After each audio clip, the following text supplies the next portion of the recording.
Hello there, this is Reese Russell, host and owner of the weekly Steelchair. Once again, you're tuning to the Just For You Guys podcast, brought to you by myself, Josiah and Temple, as we look back on this week's professional wrestling. Come and join as we discuss, we predict, we review, we do all of that on this show, and we have fun conversations with our chat, our community. This is the Just For You Guys podcast, live on the weekly Steelchair, brought to you on YouTube. Enjoy.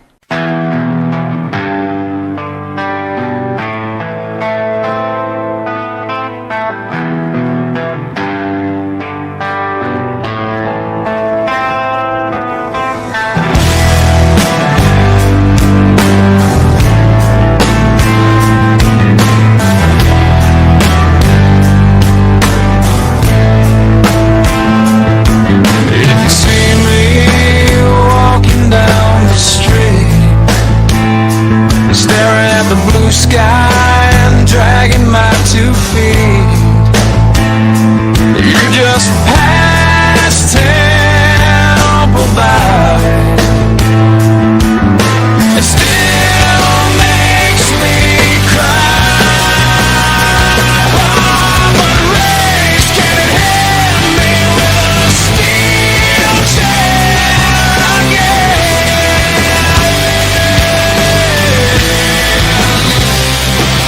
And if you see me with another man like Josiah, laughing and joking, doing what I can, I won't put you down, 'cause I want you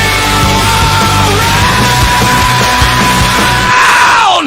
Race can hit me with a steel chair again.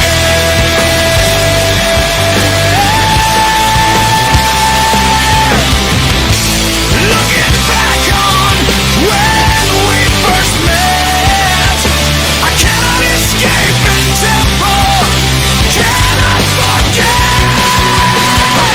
Reach on the one, you still turn me on. You can hit me with a steel chair again.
How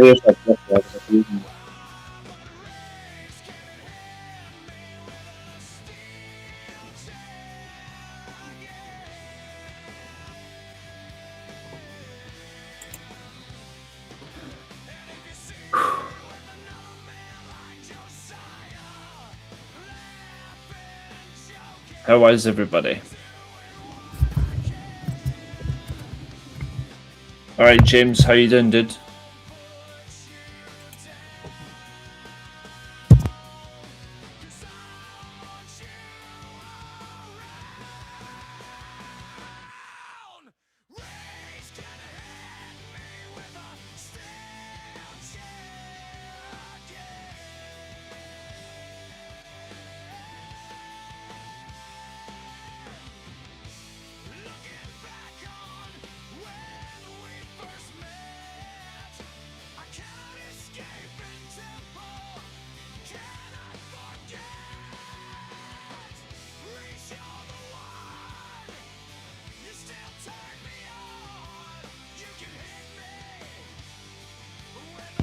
Playing with their nutsacks.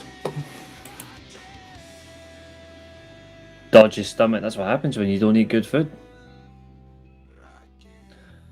Ooh, burn that one, dude. How is everybody? Welcome back to the weekly Steelchair, where your attendance isn't demanded, your attendance is just appreciated. And we have quite a show. A gaping show of madness. Next week, the classic gaming stream series returns. That's next Friday night, so be prepared.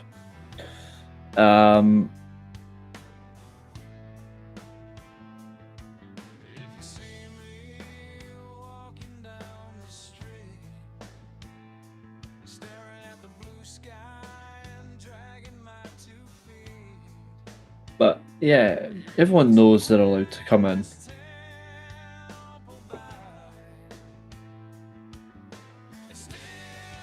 Anyone's welcome. You know how to join this show. I think I've said it more times than many count, so we don't need to worry about that. But we need to ask a question. It's a very basic question. Why is that a box? Like, seriously. I'm just going to remove my face so I can laugh. One moment.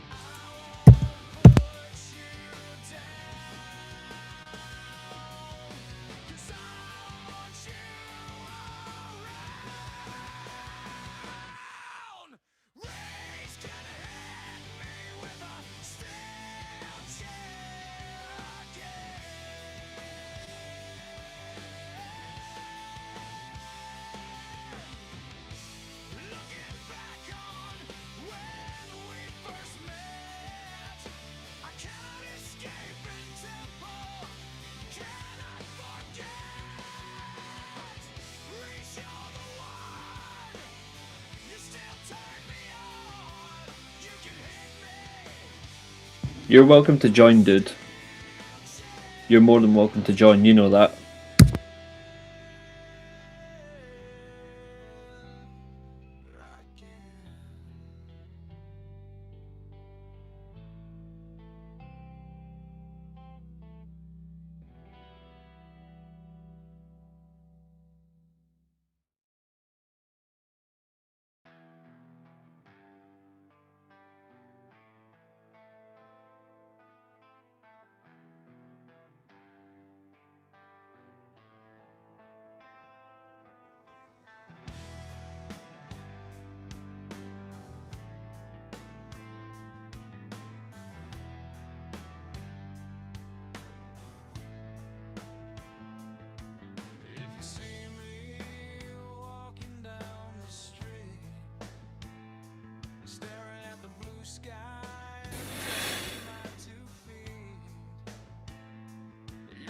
Generally, what a horrible week.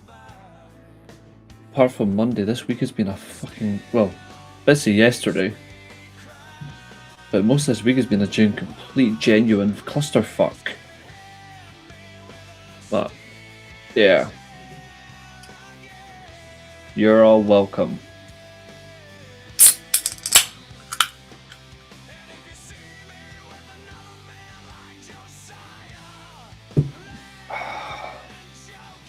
Yeah, so we are slightly earlier than normal. Don't worry about it, it's part of the plan. Why does this continue to happen?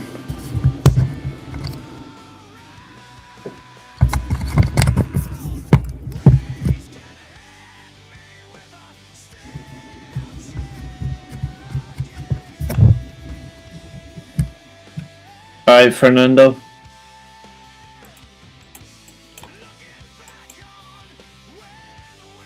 Honestly,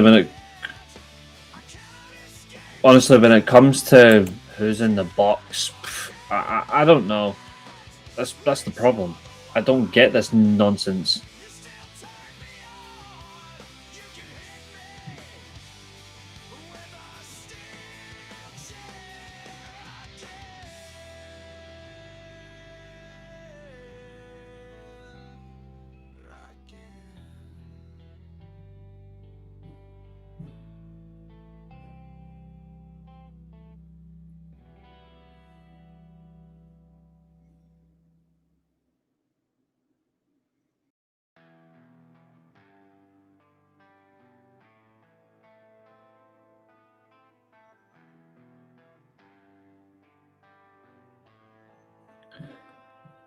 I don't know if it is Jericho. In all seriousness, I don't think it is. But also, I don't think they have a clue what they're doing.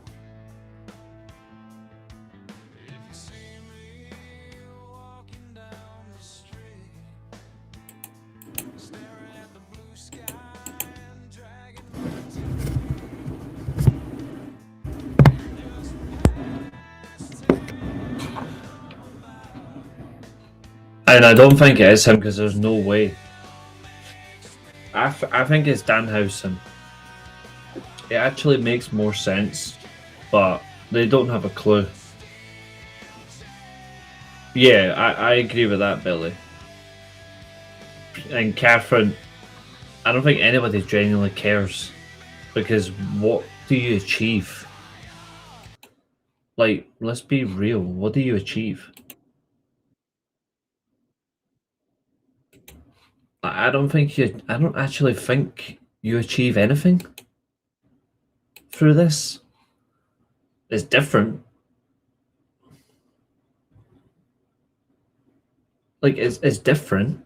I'll say that.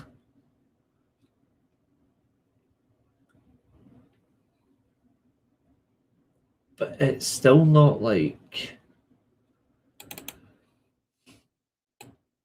It's still not the answer.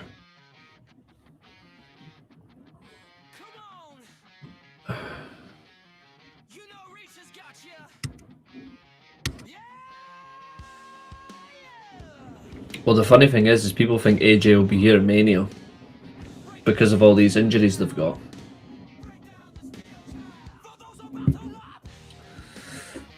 I personally haven't got a clue.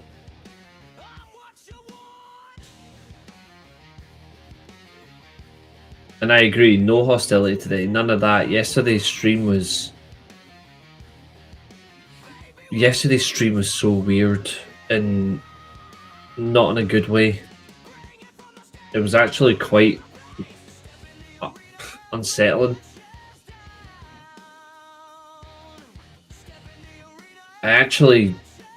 I'm not gonna lie, I didn't enjoy last night's stream at all. What's up, Zach? Good to see you. I'm being really honest. I didn't like last night's stream. I think we were going places and then the mood changed and it just didn't work. Probably because I wasn't feeling 100% anyways. That's on me as well. That's my fault. But I just think it was not... I don't think last night's show was considered great.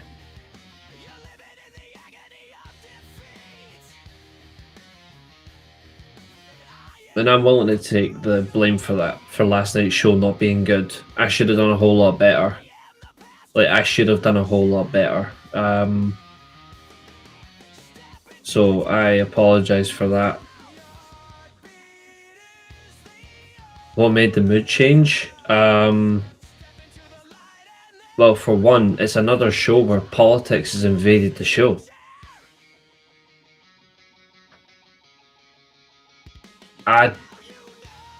I don't mind political discussions, but can we not make it so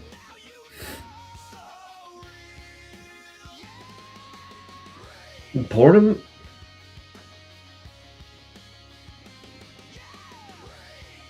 Like, it's quite... What's the right word? It doesn't fit the flow of what we do, basically. Did you enjoy Impact? I tried to. Not because they're not good or anything, but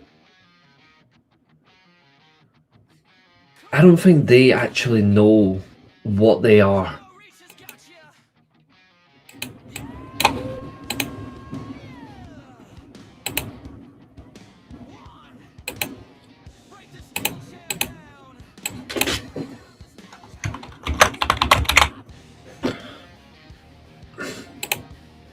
I don't think it's personally to do with that, mate. I think it's just...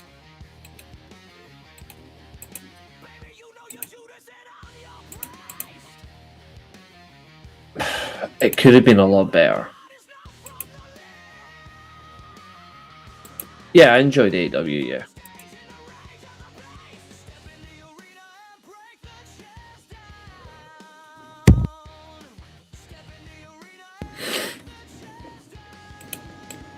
This keeps Why does this keep dropping?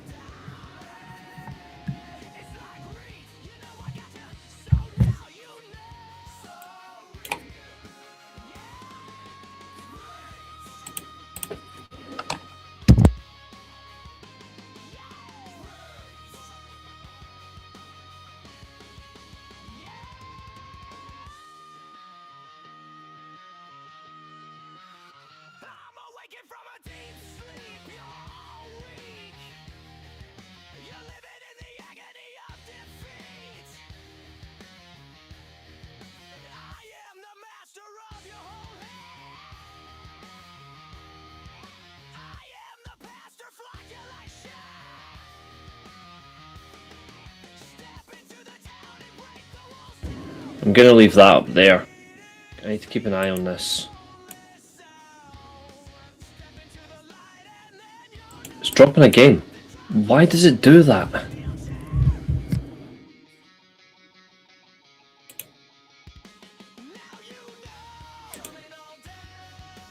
Aye, I'm happy with that.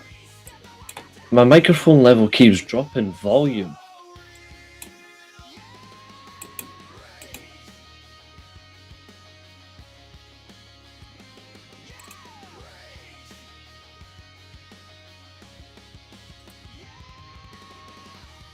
I think it's hard to be motivated by it.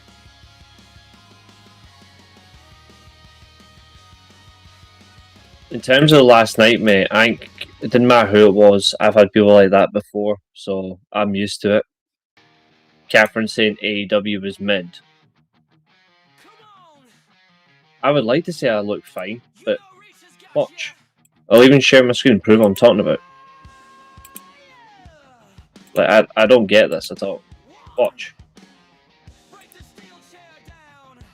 So, there's my microphone volume. Straight to 100.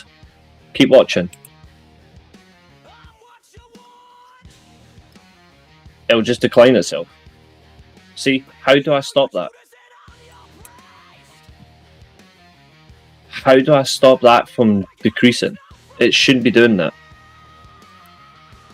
Stay up, you badger. It's not supposed to be doing that. I don't get it.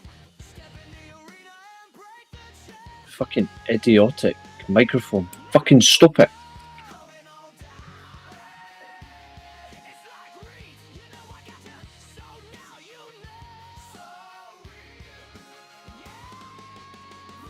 Yeah, they're keyboard warriors.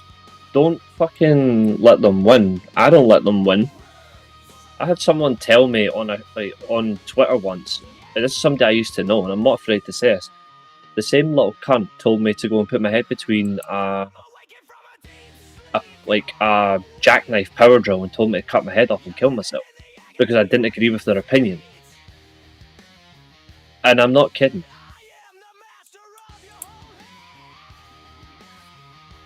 Like, they told me to go and basically unalive myself. I'll never understand that because I didn't agree with their opinion. Newsflash, difference of opinion's a good thing. Telling someone to go and kill themselves isn't the right thing. I wouldn't even wish that on my own worst enemy.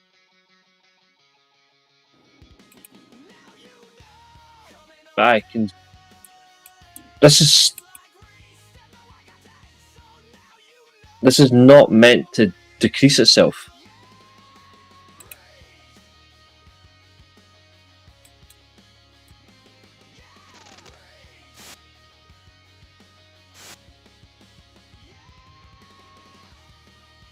I think Catherine just doesn't like the fact that Hangman's still part of the shows, which I don't blame her. See, it's just decreasing. How am I supposed to stop this?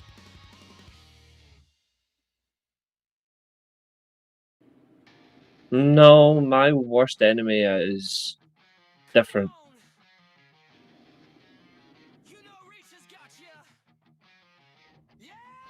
Fucking stop declining, you cunt.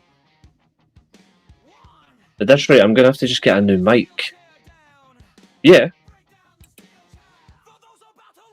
If I had the tweet still, I would show you. During COVID.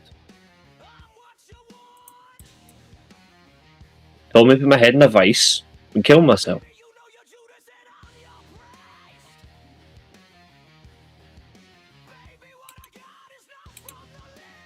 Yeah. You know, it's even worse, I was tempted. I was tempted.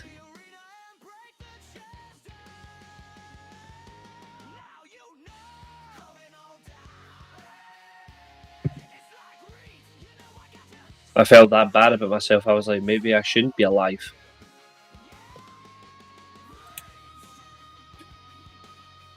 I thought about multiple ways that I can do it. Wouldn't cause a problem.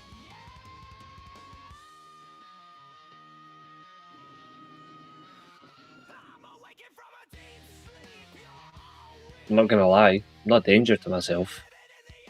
But there's been times where in here I've thought maybe I can do something. I've got nothing to hide. Happy birthday, Gado Sire. Or Go Sire. Or Gay Sire.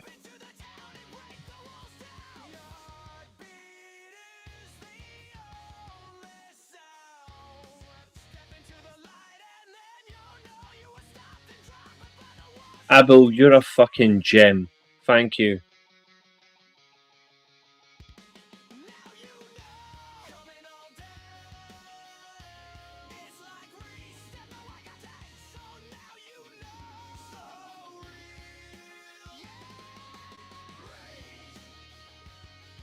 Guys, give me 2 seconds, alright? Josiah's actually done me a favour. Give me 2 seconds, alright? Drop some questions, etc. in the chat, right? Just whilst I'm just trying to sort this, right? Any questions you want, jump them in the chat.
Abo, thank you so much, mate.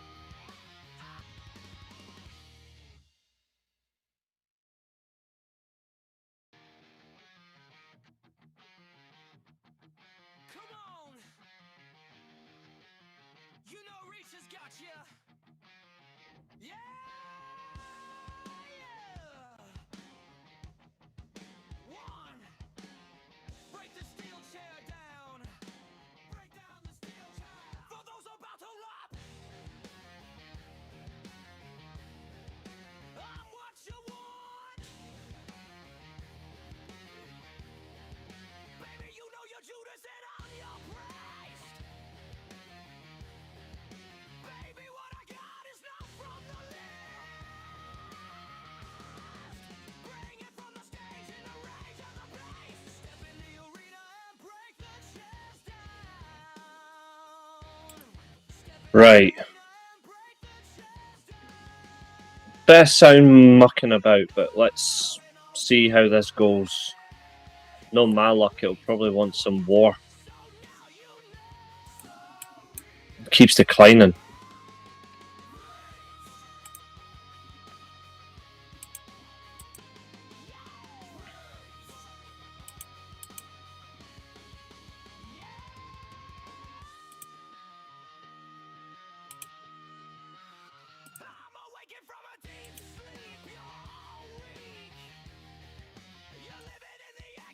Yeah, that's cool. I need to find a way to stop it from auto-declining. Fuck off, Mike.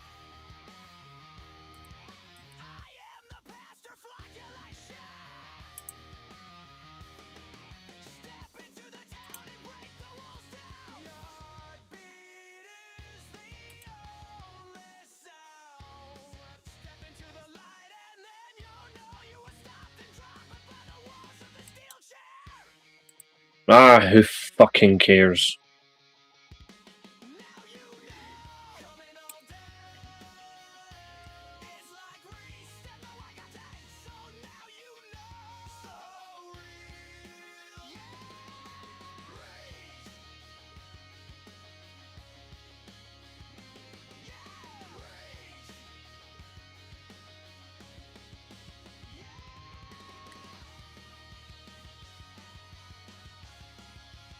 Persistence is key. If not, I'll just get a different mic. Yeah, fuck it. I'm going to look for a new mic whilst we're talking. So yeah, guys, get some questions in the chat whilst I look for a new mic. This is doing my fucking boxing.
Who's your favourite of Just For You Guys, Josiah or Temple? Both of them equally.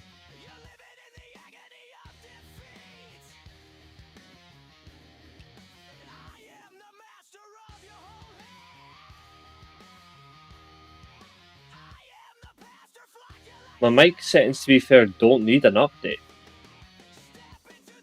I highly doubt it about fucking Streamlabs. That's just this direct from the browser.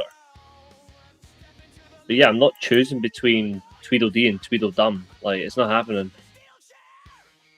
I'm not choosing between them. Like, they're both sound lads.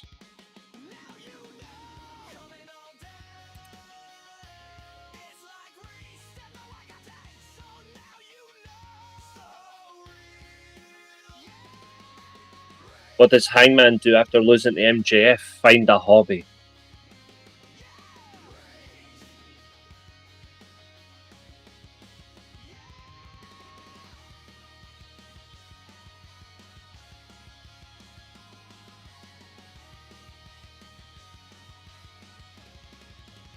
Now it's down to 58%. Like, no. I've still got the TNA. Well, I've still got the TNA Impact game.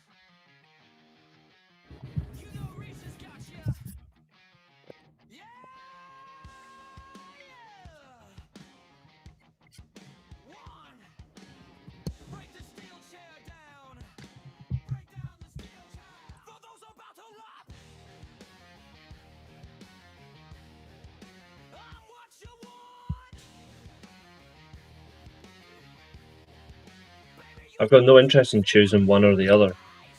I killed them both cheaply, but that's different. I've just said, what does Hangman do? Find a hobby. He can stick to the mid-card scene where he belongs.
You guys hear me okay?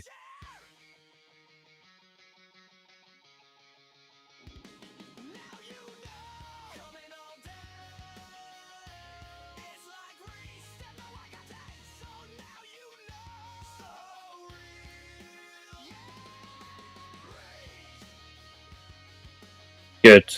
I'm still going to buy another mic because it keeps dropping the levels. I'll do that on my way, like when I go out tomorrow. I'm just going to go out and pick up a new one.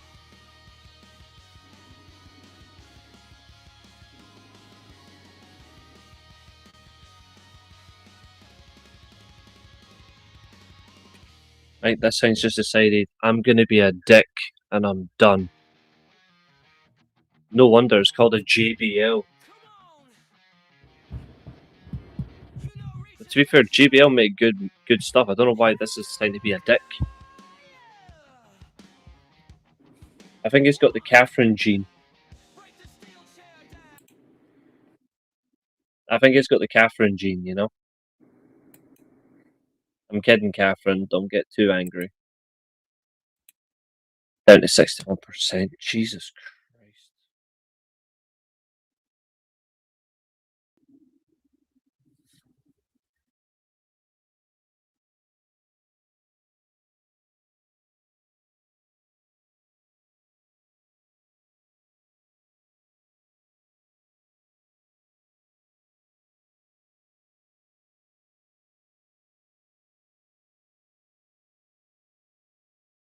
Yeah, they do. I just don't know why this one's being a pain in the neck.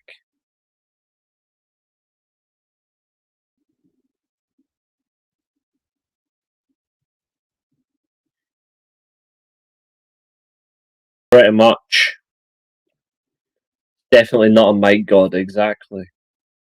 I don't know what's going on with it. Like, it's just to say, like, I'm not gonna keep the sound systems, I'm just gonna drop.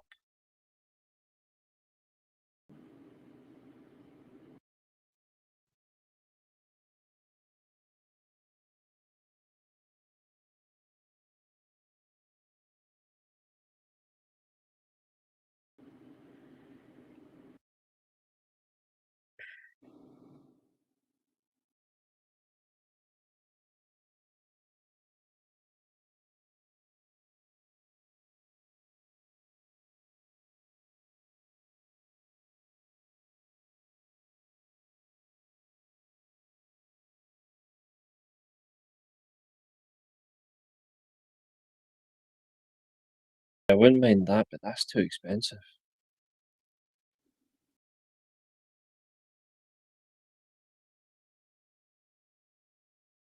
Especially the product is actually really good, but it's just so damn expensive.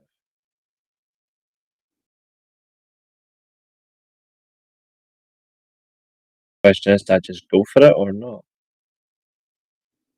The only problem.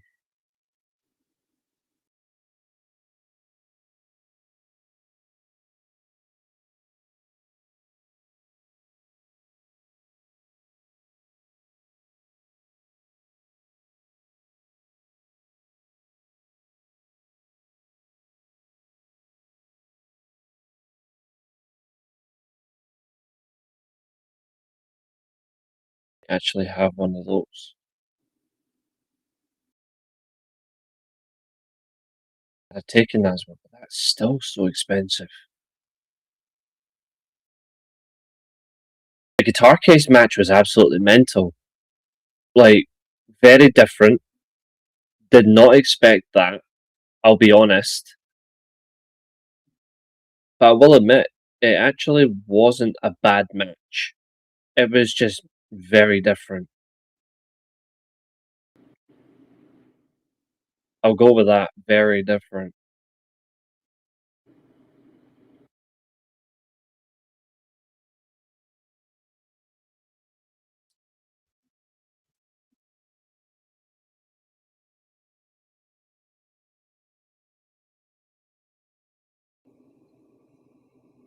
I was quite surprised that that's what they went with, though. Like, I think, was there a need to do that? I don't think so, but they chose to. Um, it wouldn't have been my type of match. Like, if you're just going to do a casket match, just do a proper casket match.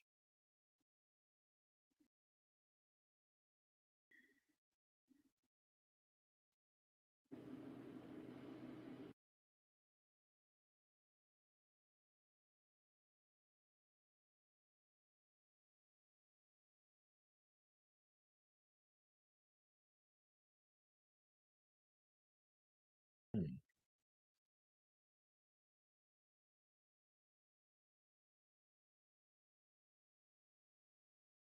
this one might be okay.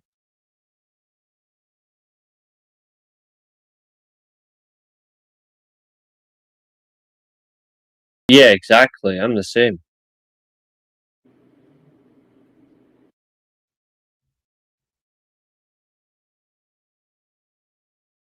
I think I found a winner.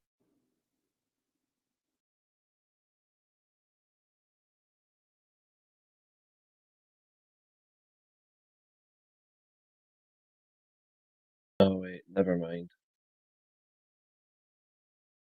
Moving on, next one. Sorry, folks. I need to do this. I'm sorry.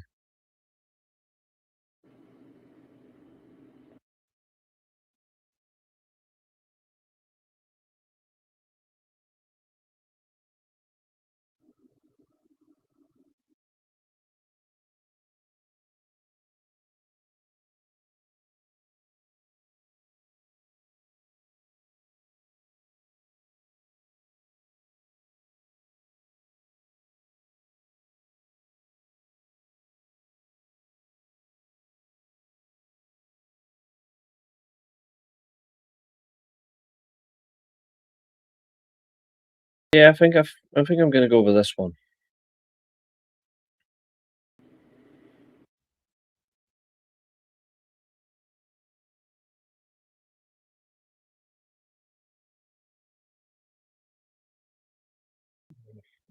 £56.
Yeah, fuck it. I'm just gonna buy this.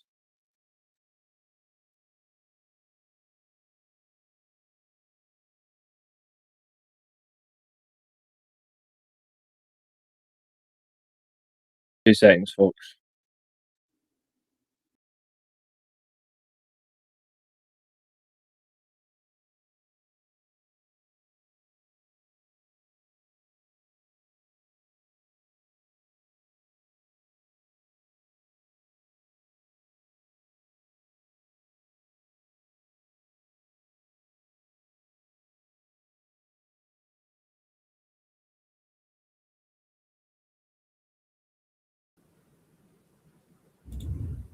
Yeah. That joke is terrible. Man,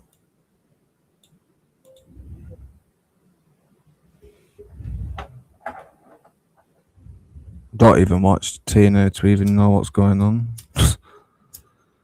Right, that's went through.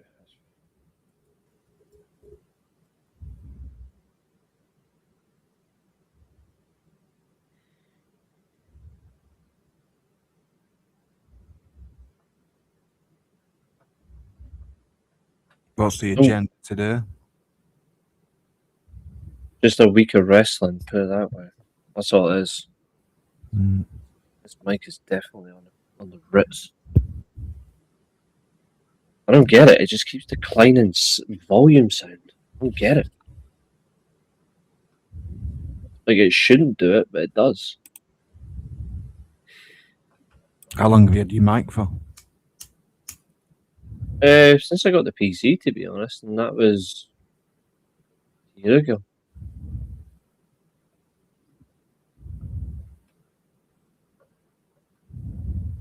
So I just don't know why it just keeps decreasing. So I'm like, well, I may as well just get something else.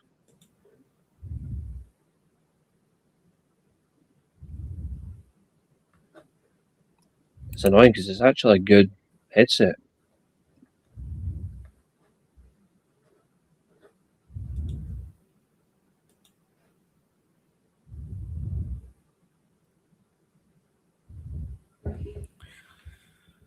Yeah, just get your questions in whilst Reese sorts his make out or whatever he's doing.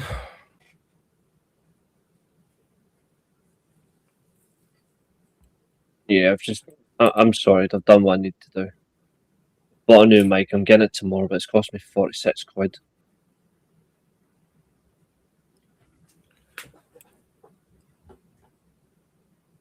Alright, okay. Fucking box.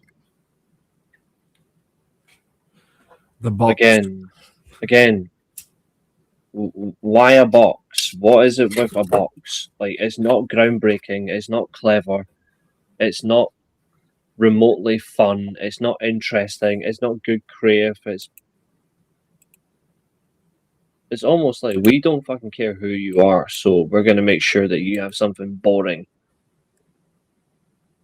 And this is like this is borderline insanity. That's what this is. It's not probably who you think it is. It'd probably be somebody random or something. It's probably no one. It's not Jericho because he's on tour with Fozzy and his contract has been frozen by Tony Khan, if you don't know. And that's freezing anyway. Yeah. I deliberately freeze his contract regardless.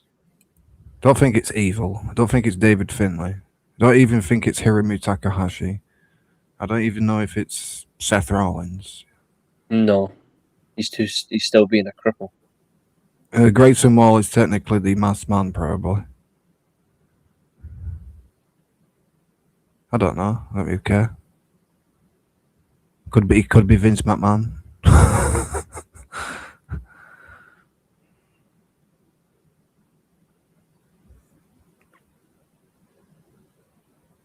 Whoever it's going to be, one thing I will tell you that won't happen, they won't get a pop. We won't be speaking about it when it gets when it gets thingy. No. We're not going to speak about it in the next week or so. Oh my god, can you believe was in the mask? Oh, I mean, in the box. You won't be talking about it next week, though, will you?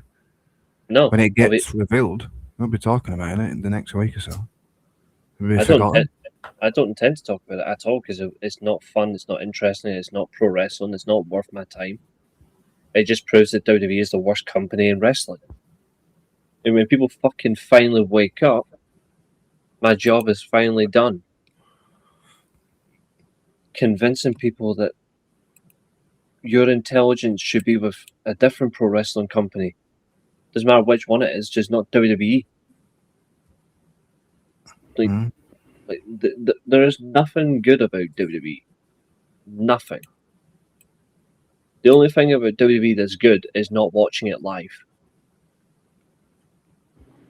Yeah, and the push the same people on top all the time. Of course they will. Like Cody, Roman, Punk, Drew McIntyre. Mm-hmm. Same people, isn't it? Yeah, it will always be the same people.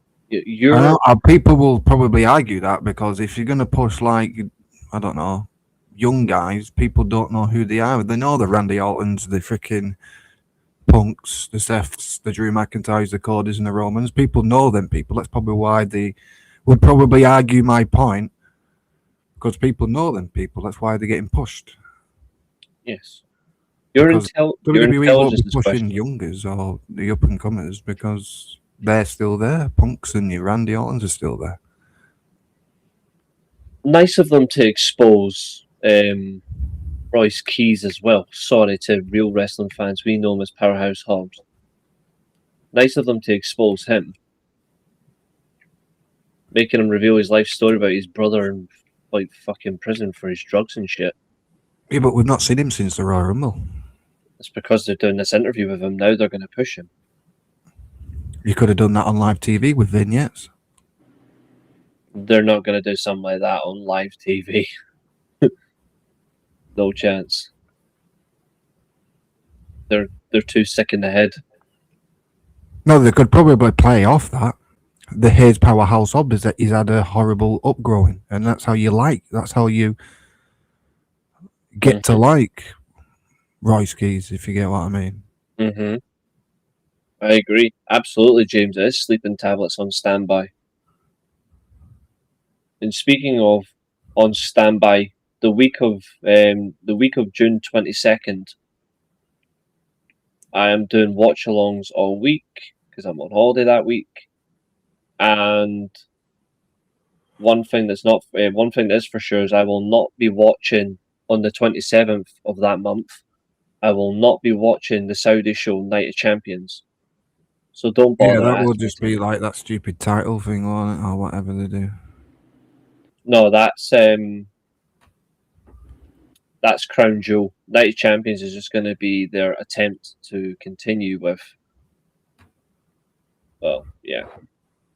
Yeah, Night of Champions, most of the championships won't even be on the line. I remember when Night of Champions was every single title was on the line on that show. That's what it should be. It should be every title on the line. And then next week it's the New Begin USA next week. So we'll be doing preview show for that. I'll be doing Classic Game Stream next week as well because they're re-releasing 2 great games next week, and I will be getting them both. Oh, which one's that? Fire Red and Leaf Green. Alright. They're being re-released on the Switch. Even though I've got them on the PC anyway, but I'll be like, you know what, I'll still play them on this to stream. Fucking solo the whole thing by Charizard. Game What even happened on Raw this week? I don't even care. There was nothing really remotely strong about Raw. Like, in terms of like what happened, the best thing about Raw was nothing. It was genuinely bad again. And SmackDown already looks bad tonight. I've seen the only good thing about Raw this week was when LA Knight freaking parred Logan Paul. I won't even praise that still because it still involves Logan Paul. Logan Paul got parred. I can't praise shit no matter what. I just can't do it. It's like me praising Tommy Dreamer's booking. It just won't happen. But one thing I will praise is my sanity for holding strong. But yes, we'll certainly get to that.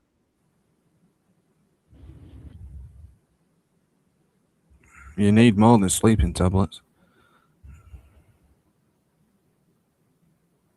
I'm not a pill guy, even though I was forced to yesterday. Actually, which reminds me, I should have taken some right now. Hold on. You probably need morphine to sit through Raw and SmackDown.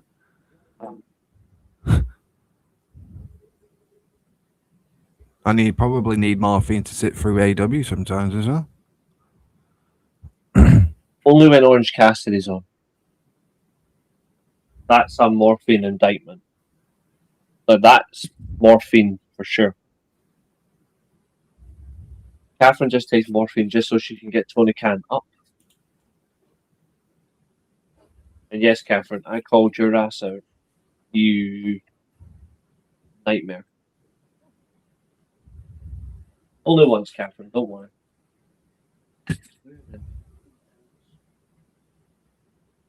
Brown says, and I am not a fucking drug addict. For me, taking pills is the last resort. I refuse to take pills. I refuse to take tablets to heal for anything. Put me through serious pain, I don't take anything. But when it involves my back and it's a nightmare and my head's killing me all at once, it's a new era. Yeah, I don't like that. Every time he says it every week, doesn't he? Well, it's a new era. We know. He doesn't know what a new era means. A new era is when his wife leaves him. And she probably will. Because it won't be long before he plops his clogs. Or when his heart gives out. Oh, did I say that out loud? We'll just edit that part out. We're not live.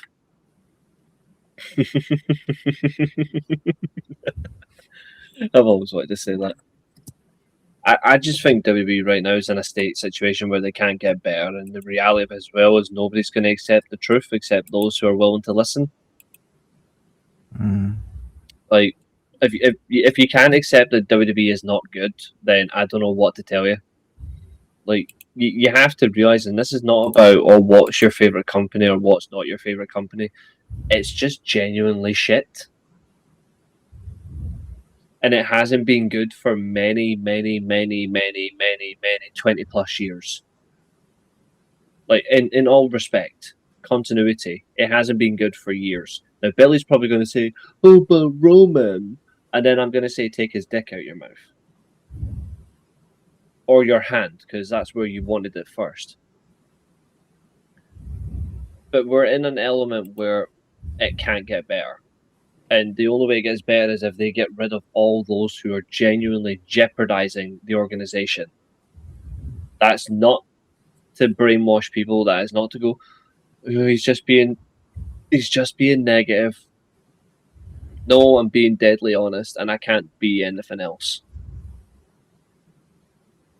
I don't know any other way. All right, sue me. I don't even know what's going on in WWE to even fucking know what's going on. And Maria, you are right. Maria, you're right. AEW does have its shit shows as well, but they are few and far between.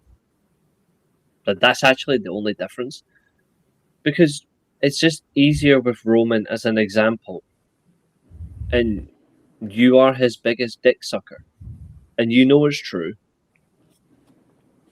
And it's perfectly okay. I don't abuse you for it. Triple H will say any bullshit to get people to watch, but then get disappointed. Yeah, exactly. He is a disappointment. He goes. I think he goes on. Does he go on Twitter or before the press conferences, or goes out on and says, "Tune in to Raw this week. It's going to be an excellent show." It's like when you're going to tune in, and it's when you watch it, it's like, what are you telling me lies? Yeah. Funnily enough, right, Tony Khan does the same thing, right? When he tweets something, oh, it's going to be a great show. And then you see Orange Cassidy on the show and you're like, yeah. There's great shows, but then there's Orange Cassidy on the card. And I'm like, dude, just get rid of this guy. Please. NXT has always been shit. I'm sorry. Even you black and gold lovers. Like, that actually was overhyped. And I watched Black and Gold NXT before someone says, oh, you never watched. I did. And my defense for NXT Black and Gold being overrated is the level of inconsistency of the product. And it was always weird inconsistencies. Either the takeovers were great and the TV was shit, or the TV was shit and the takeovers were shit, or the takeovers were good and the TV was good. It was never consistent. It was proper strange. Proper strange. And I think because I'm now being honest with NXT, views are dropping. So thanks for all you WWE drones who can't handle it.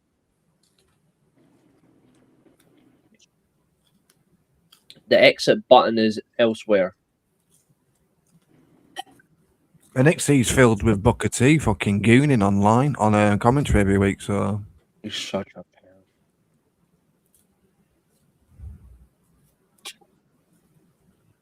Does he still do that shit? Fucking MJF came out and defended him. I'm like, mate, why would you defend this clown? Like, he was a good wrestler. Booker T was a great wrestler. As a commentator, God almighty. I preferred him in the tag team rather than singles, to be fair, but I didn't mind either or. Actually, he was good as either or. Like he actually showed his capabilities as both. To be fair, Who approves his commentary anyway? Is he even allowed to do what he's doing on commentary with all these stupid fucking sayings? I don't know. Or Louis Greens and all that shit. What's all that about? What does it even mean? It's a great bloody question, though. But I actually don't know. And people are going to say, "Oh, it's the Wrestling Observer fan base. It's the reason why Booker T's such a bad commentator." No, they're just people that are actually educated. People want him on the main roster because what he does on NXT apparently is like, no. See, when he first came back to WWE for commentary, his commentary was fine. Like, see, if you listen to his commentary from like 2011, 2012, after he left TNA and went back to, like, when he left and went back to WWE, his commentary was actually normal. Yeah, he just Like, goes he overboard. he was proper hyping up talent in the right way. Like, he was going all crazy on them. Yeah, But especially Tiffany Stratton on NXT. What did she call her? Something to do with the nebula or something stupid. Straight to the nebula. She's over the moon, man. a lot of shit that just doesn't make sense. And then I saw a clip this afternoon when he was singing fucking Joe Hendry's theme. I was like, nah. I'd rather just not. Do you think GBL was a good wrestler then commentator? He wasn't a great wrestler. He was a good worker, GBL, but he was Joe manic. I'd rather not, thanks. Stop. No, I don't want to hear that shit. Generally, I don't. Like, that stuff honestly makes me feel ill. Mentally ill. What do you think it makes me feel when I don't like the guy, Joe Hendry? Fucking cringe. Why I don't bring him up. And he goes goons over freaking what's she called, Lola Vice. He goons over Lola Vice. He gooned over Stephanie Becker's freaking Devil's Kiss. He's the reason she's not treated as a world-class wrestler. And then he said something weird when Tiffany Stratton came out, and then Rhea Ripley came out. What did he say? Something weird. He's just a perv. I don't want to talk about Booker the perv. He's like Shawn Michaels. He's just a perv. Okay, Billy says, tell you who I'm not a fan of in commentary, and that's Bryan Danielson. Loved his wrestling, but he's not great on the mic.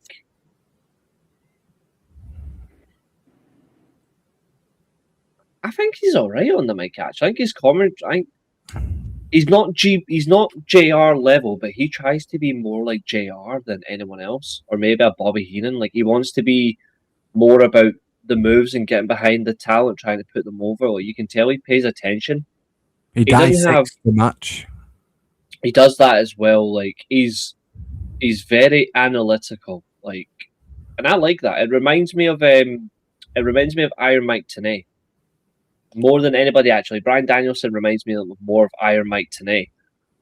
And I quite like that, because the wrestling scene has not had someone like Iron Mike Tenay in years. He's in my top 3 favourite commentators of all time. Yeah, Bryan Danielson's not that too bad. He just dissects the moves, what he sees in the ring, which he should really do, really. I can understand why Billy might not like it, though. Like, I can understand, like, if it's just, like, you want to have a little bit of enthusiasm, a little different bit of energy. I certainly understand if that's not something that you like. So I'm not gonna say, well, that's the ample of it. So if that's what you think, then fair enough, mate. What's the topic today? Is it just what happened in all wrestling? We're starting off with Raw and then NXT. I don't even know if we're doing NXT or not. Are we doing TNA, AEW, New Japan or some shit? There's no New Japan until next week, so you're cool.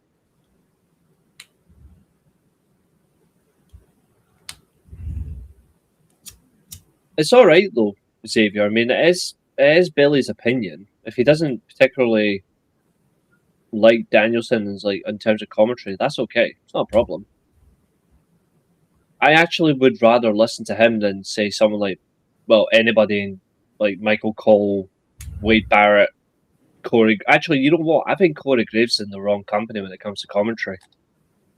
Mm. I actually think he would be really good as a AEW color commentator. Jerry Lawler for me was never a good commentator. I'm going to stand on that. Jerry Lawler's actually one of the worst commentators I've ever heard. I liked Matt Striker, me. Matt Striker was okay, actually. His New Japan commentary was really good. I liked him, me. Ring of Honor was good too. I think he was inhibited on SmackDown, though, when he did the SmackDown commentary. I think it didn't really work. But when he went to Ring of Honor and New Japan, when he did both companies, so good. Like, Matt Striker basically is what Kevin Kelly basically became. But the difference is Matt Striker at least behaved himself. What's your opinion on Pat McAfee? Shit commentator, doesn't understand the business, should stick to American PPE rugby. Sorry, American football. Gotta be respectful. It's PP rugby, basically. That's why I call it. I call it PPE rugby. But So are we going to dissect Raw, or are we not bothering, or what? there's not much really to dissect. I don't even know what happened on Raw. Somebody in the comments just say what happened on Raw, please. A couple of people got qualified for the chamber. That was about it, really. Nothing special. Billy, what do you mean your work here is done? You're not getting paid, jackass.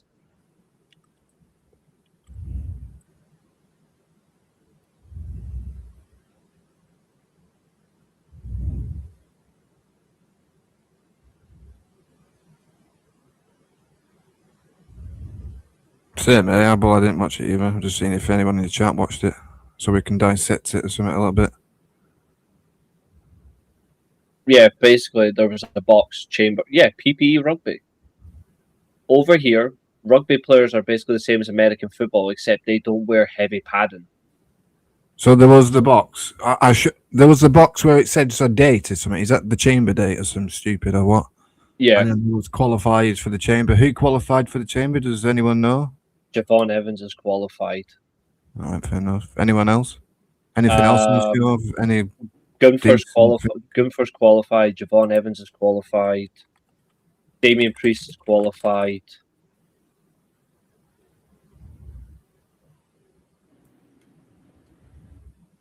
To be fair, Temple asked me a question. Let's go. Yeah, Io versus Julia's on tonight on SmackDown. It's not going to be good. Let's see what else we got. So Randy Orton, LA Knight, Cody Rhodes, Javon Evans have qualified. The next two is two triple threat matches left. Jey Uso will probably qualify, and then we'll all want to end up killing ourselves. For real. Why is he in the chamber when he's tag champ? Jey Uso's not the tag champ. Yeah, he's the tag team champions with his brother Jimmy. Is it? Yeah, apparently. Oh, The beat Judgment Day, I think. Can't remember. All right, okay. So shit against the fan. Stratton, Ripley, Bliss, Asuka, plus two more are currently they're currently in the Elimination Chamber for a title shot at the World Championship. So that's the face. Well, whoever Watts or Donkey doesn't pick. Becky Lynch versus AJ Lee for the Intercontinental title. Again, is that for chamber? That's at Chamber, yeah. I wonder why AJ Lee's facing Becky at the chamber. Is it because she's from Chicago? It's also because that Mania is going to be a triple threat. What with her and Natty or some stupid? Yeah, Natalia be in it as well, yeah. And then CM Punk versus Finn Balor. Well, Balor's not winning, is he? No, he never will. Oh, I agree with this though, Billy. Brock will find his way into the chamber. And that's how you get Brock versus LA Knight. Jay qualifies and rumor is Brock takes him out as he does his entrance, and W can say the fuck up in the Rumble was all planned on. Apparently, I've heard that Brock versus LA Knight, which I don't even No, care. that's legit. That's legit. Okay. It's not going to do anything. LA Knight's just going to get absolutely squashed, probably. German suplex and then F5s everywhere. I don't know why anyone takes that shit. That's how Brock works now. Have you not noticed? Everyone knows how he works. Yeah, sure.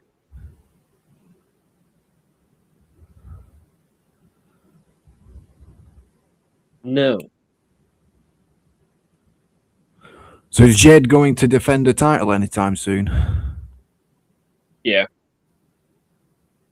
When is it? To be fair, she did recently defend it, so I actually don't like. She's proven that she's never been good enough. She's just a genuine embarrassment to the business. Like, she actually celebrated that she had one title defense. I know, it's dumb, isn't it? She's still not ready. She wasn't ready in AEW. AEW used her the right way, though. They don't see her. She still was a bit green as fuck. Oh yeah, but they didn't see anything in her, but they still wanted to at least help her. So they had her train with Bryan Danielson and had her on TV doing squash matches. That's just she's basically Goldberg, but with a pussy between her legs. Actually, to be fair, Goldberg's a pussy anyway, so.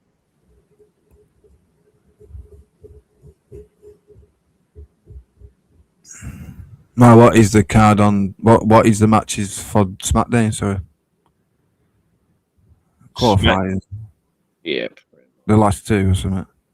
Mm-hmm. I'll get you the card because you're not gonna like this. I seen it earlier and I really don't like it. Damian Priest in Chamber yet? No, he will potentially qualify tonight. He's in a triple threat with Trick Williams and Carmelo Hayes. Well, he should win that, really, shouldn't he? Tonight's card is Nia Jax versus Charlotte Flair versus Kiana James. Oh, they're doing that stupid freaking triple threat because they're in tags. So let's just do singles matches with the tag teams. Lazy. Well, they're doing whoever wants to be in the chamber. They're just doing triple threats for every single entrant, regardless. Yeah, but aren't there all three women in the tag division? Lash Legend, Nia, Alexa Bliss, Charlotte, Kiana, and Julia are in the tag division, aren't they? Yeah, but they don't really have a tag division. It's just anyone can show up division. Oba Fati versus Clown Wilson. Fun. Fucking joke. Shit to them. But he is now on the SmackDown roster, apparently. What, Oba Femi? Yeah. And that's basically it. This show is shit.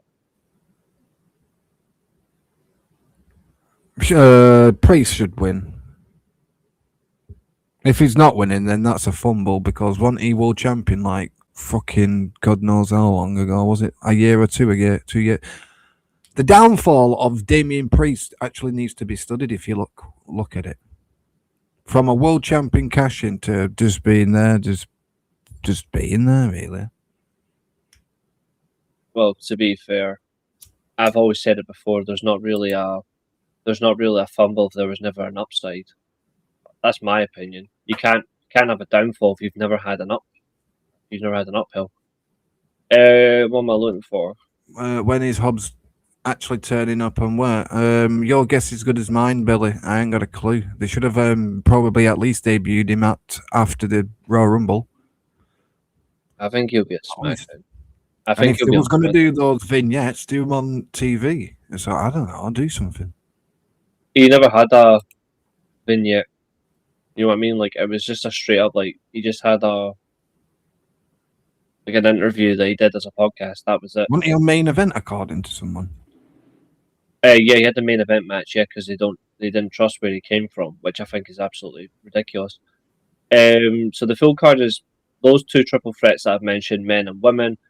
Oba Fati versus Clown Wilson. You've also got LA Knight advertised, you've got Randy Orton advertised, and Drew McIntyre on SmackDown. That's the whole show. Basically, not even mid. This is just shit.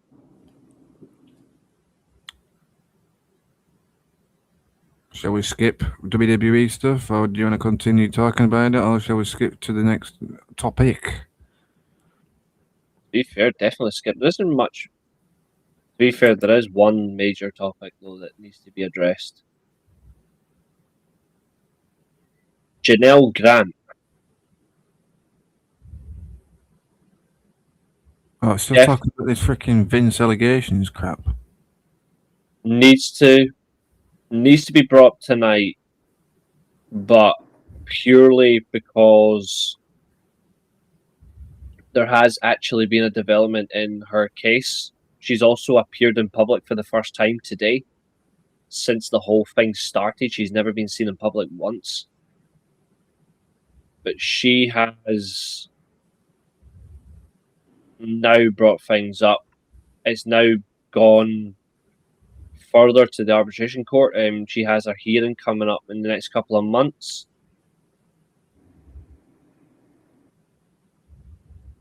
All I'm going to say is, and this is not me saying I'm against her, I'm not on her side, all I'm going to say is she's going to be in for a rude awakening.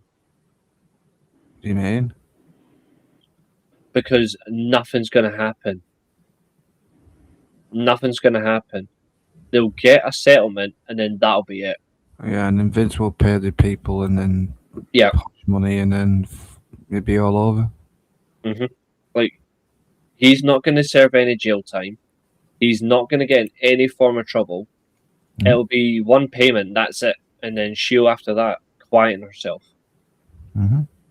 Like, unfortunately... That's what you do when you're a millionaire. You can pay people off for being a weirdo. Literally.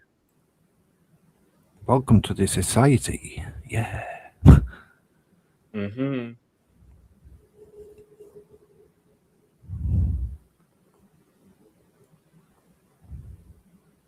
Janelle Grant's the woman that's suing Vince for being a weirdo. Basically. Well, that and amongst other things. One other thing that came out today as well from Noah going to NXT. Who? From Noah to NXT excursion. Ulka Sasaki is going to Florida to begin his excursion in NXT. Oh, the guy who faced Nakamura. Yeah, I think that's ridiculous. Not a fan of it. Also, that is true, Billy. That is true. Do you think he will go back to WWE? Who? Vince? Not a chance. Yeah, unfortunately, I think he will. Well, he will? Yeah. He's like 80-odd-year-old. That won't matter to them. You know it won't matter. He'll end up wanting to book at 80-odd-year-old. The guy's a senile fuck. Oh, hell yeah. He is. But they'll still find a way to do it. Because they're beyond normal.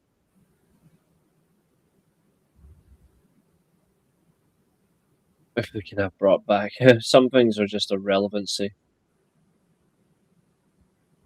Next Friday is New Beginnings, so predictions for that is going to be throughout the week. I'll just need to find a very appropriate date.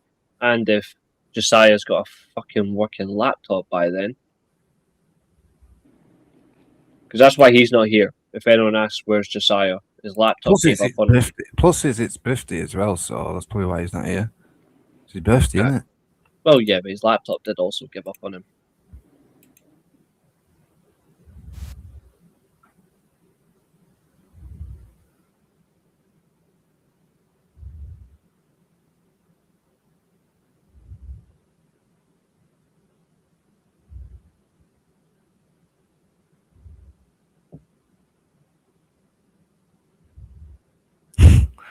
Cheers, Billy. Thank you. You can take that home with you. I've always called Vince that. Because he is. It's he is. A very senile as anything, him. 80-odd-year-old and still books wrestling if he comes back. Like, why?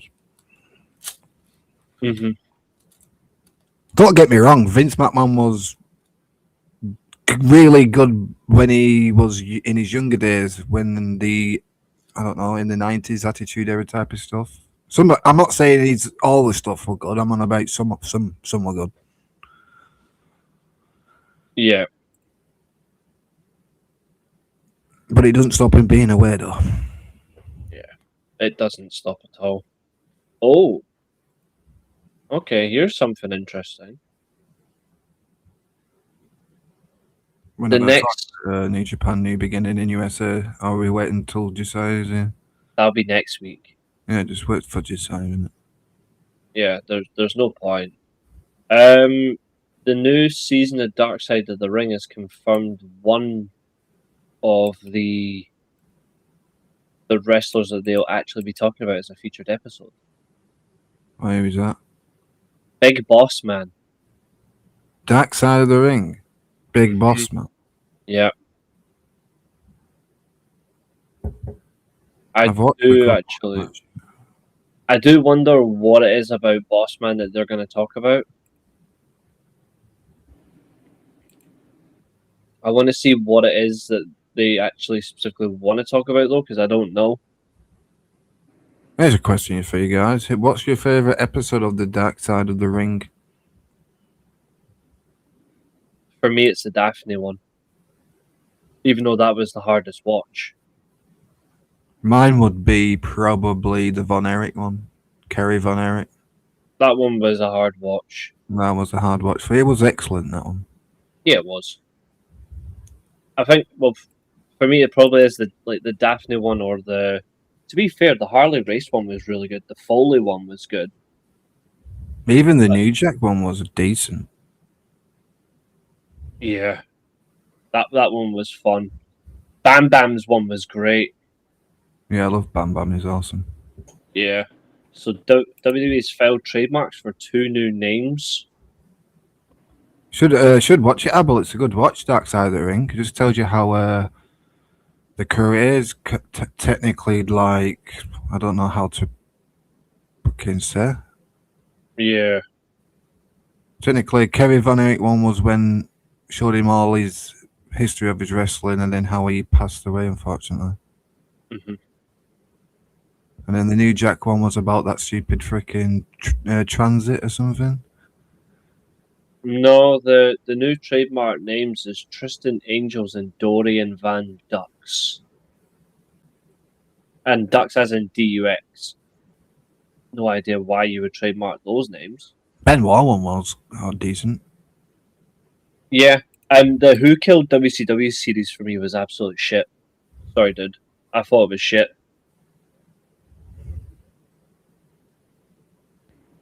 It's not Chris Jericho because he's on tour with Fozzy and his contract's been frozen by Tony. No, that's not what he was saying. He was that because I said it's because I said trademark names to the asses at those two, and I was like, no, it's not their names. It's trademarked.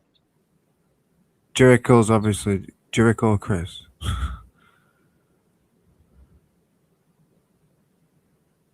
In terms of like the trademark names, it's 2 names that don't make sense, but who you're actually going to do them for, I haven't got a bloody clue. Doesn't make any sense. Chris Jericho's name is his own actual name, innit? Mm-hmm. He'll never let anyone change his... Yeah, it's like John Cena. John Cena's called John Cena, isn't Yeah. He will go back. The names again were Tristan Angels and Dorian Van Dux. Or, to put it in the nicest way, DVD. And that one, the DVD? No, Dorian Van Dux. It's hyphenated to DVD. Hmm.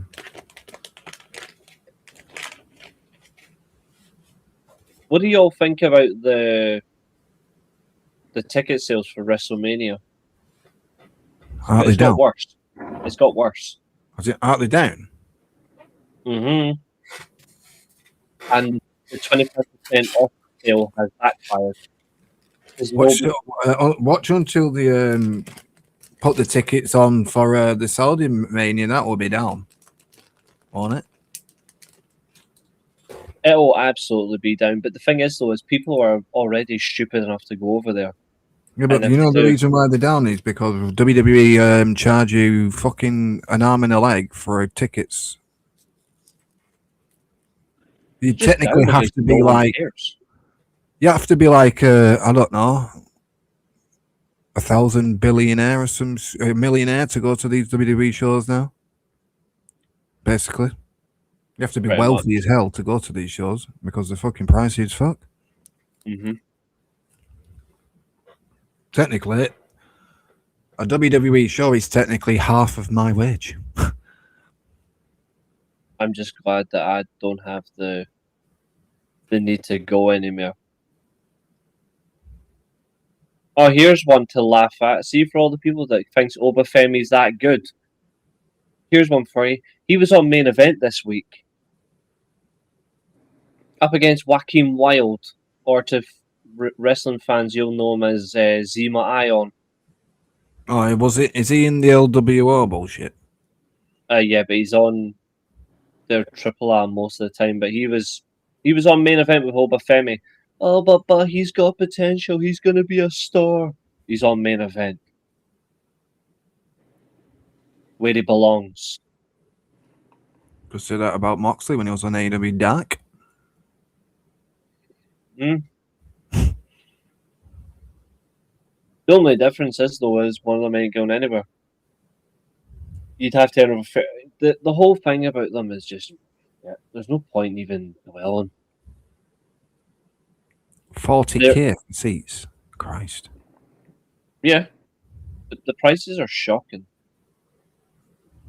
I'd rather sit home I'd rather sit at home in my own comfort of my own home to watch the WWE show. Then again, I don't. But you get what I mean. Mm-hmm. I just don't like the need for all this expense and people. And no, the reason Green Shirt Guy can go is because his company is associated to WWE. Like his company's in business with WWE. That's why he gets to go to those shows. That's why he doesn't go to AEW anymore because AEW refused to do that with him. Yeah, green shit guys everywhere. Like he was at the first Same with that Brock Lesnar guy. You know that Brock Lesnar guy? yeah, He goes to most of the shows as well. Mm-hmm.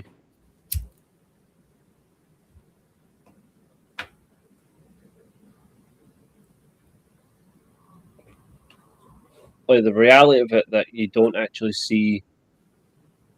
And most of the stupid watch along people, you know, those influencers who go to the shows as well, probably. You know, those stupid fucking watch along people.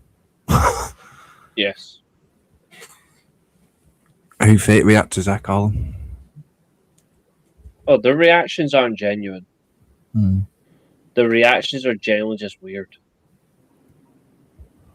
Like I don't get some of those reactions, like the way they. The only decent person out of all the reactors and all the decent guys is probably a person who interviews all the wrestlers. He's the only decent one.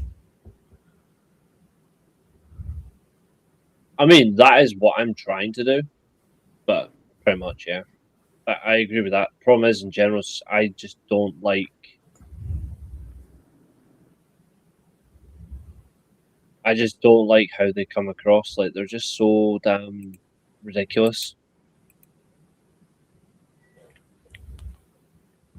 Oh yeah, that was a joke. Yeah, I agree with that. That was a joke.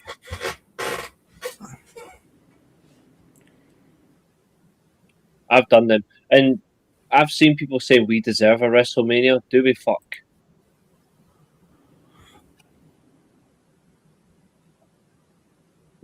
Not with the current crop of UK fans that all they do is just go to shows without actually fucking remembering what a shower and deodorant is, and fucking only going there to sing songs. Absolute horseshit. But hey, that's just one's opinion. Ugh. Close that down. Yeah, there's nothing significant. What, you don't believe Wheezy gives real reactions? Her name is Wheezy. What do you expect? Is that Ugly blonde bitch, yes. She's definitely on the blob before and after shows to keep her throat intact. She's an Actually, absolute there's two people who I like. The Wrestling Days, he's decent. And No there's that guy who interviews wrestlers, what's he called? He's Canadian. quite a few, to be fair.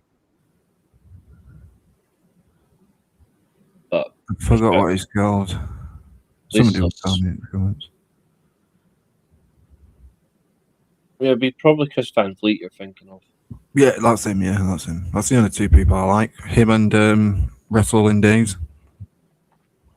There's a few I like, but some of them are folks that you guys only can. That's the difference. But I just didn't care.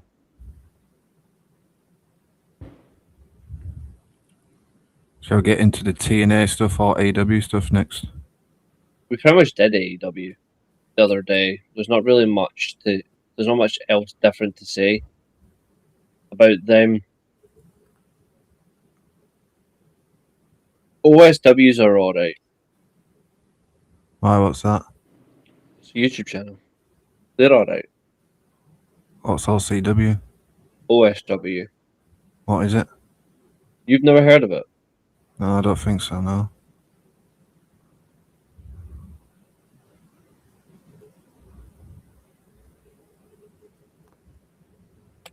I always look at somebody's thumbnail every time I go on these shows, or even if I watch it. If it's like clickbaiting, I ain't watching that shit. Everybody basically clickbaits these days. I don't. You do. I'm not saying you do, but everyone actually does clickbait without even knowing they clickbait. That's the funny thing. No idea who this is. Not a clue. These guys are good, like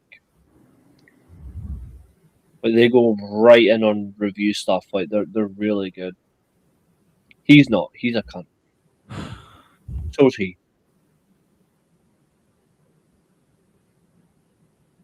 Generally, really good. Like Chris Jericho's not bad. oh yeah, Jericho's fine.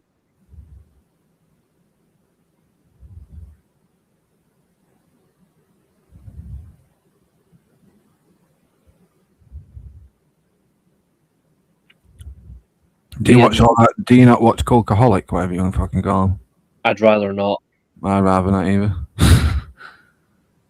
They're just boring. There's nothing good about Cultaholic. Same with Wrestle Talk. Like they're pathetic as well. Like I don't bother with them. Wrestle Talk, Fightful.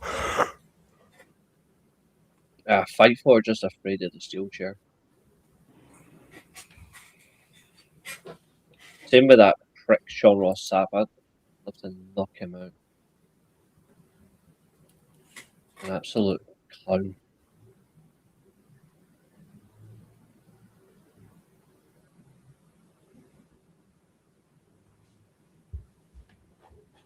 Yeah, we've pretty much done. We pretty much did Dynamite last night. I thought it was actually alright, but like Revolution is definitely starting to look good. I just hope that they maintain just the booking for it and just build themselves up to it. But I don't think they've got much of it. Simon Miller's weird, but to be fair, at least he actually looks after the business and he does at least care.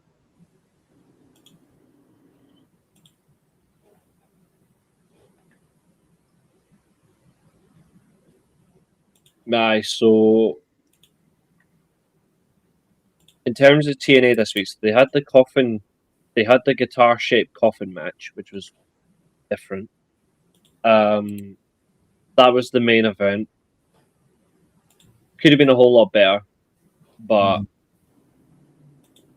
and just in terms of it could have been a whole lot better in terms of just actually doing something, but it was just really weird.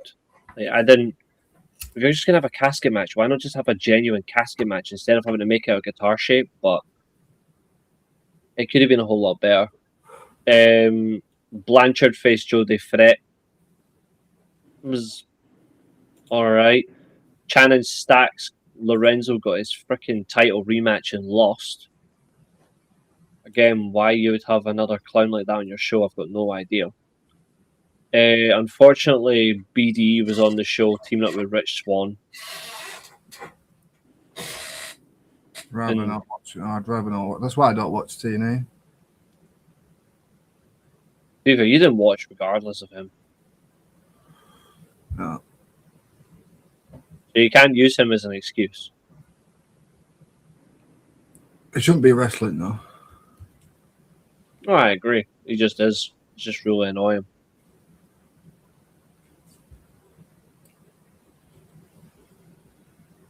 At least the good thing is BD did get pinned. Like, he actually took the pin, so thankfully that's the only humor. Yeah. Partnership. Yeah, you can ask a serious question. What happens to Gargano now? I know Reese doesn't care. He hates him. I don't hate Gargano. I just can't be bothered with him. He's just boring. Like his bean-headed wife. Like, he just bores the fuck out of me. Unfortunately, oversized fake tits Elena Black was on the show and challenged Mara Said. Next week is a lot more match-based. Danny Luna, Li Ying Lee, Santana Slater versus the Nemeths, AJ Francis versus Mance Warner. You've got a face-to-face between Kunto and Mickey James. Jada Stone versus Tasha Steelz, the Hardys and the Righteous again versus System, which is why. And then there's a interview with Steve Macklin and Tom Hannafin where he's allowed to plead his case. And then coming up as well, in the next 2 weeks, it'll be Leon Slater versus Nick Nemeth for the X Division title on the live. That's on the live episode of Impact in 2 weeks. That's been advertised. Why'd I hate Gargano? He's a midget. He's boring. He doesn't take himself seriously. He could have been a lot better. And he chose to sign on the dotted line. And he's overrated.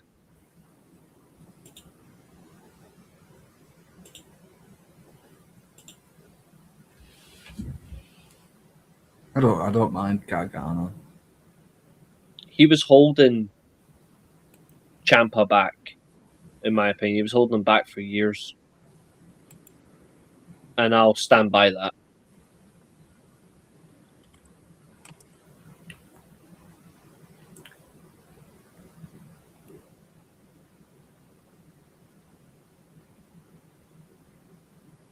I think Johnny will probably be a guy who's probably in the mid card taking L's or putting people over or something like that. That's what I think they'll probably do with him now. Have Gargano in these matches where he's in the US division and he just puts people over. I don't know.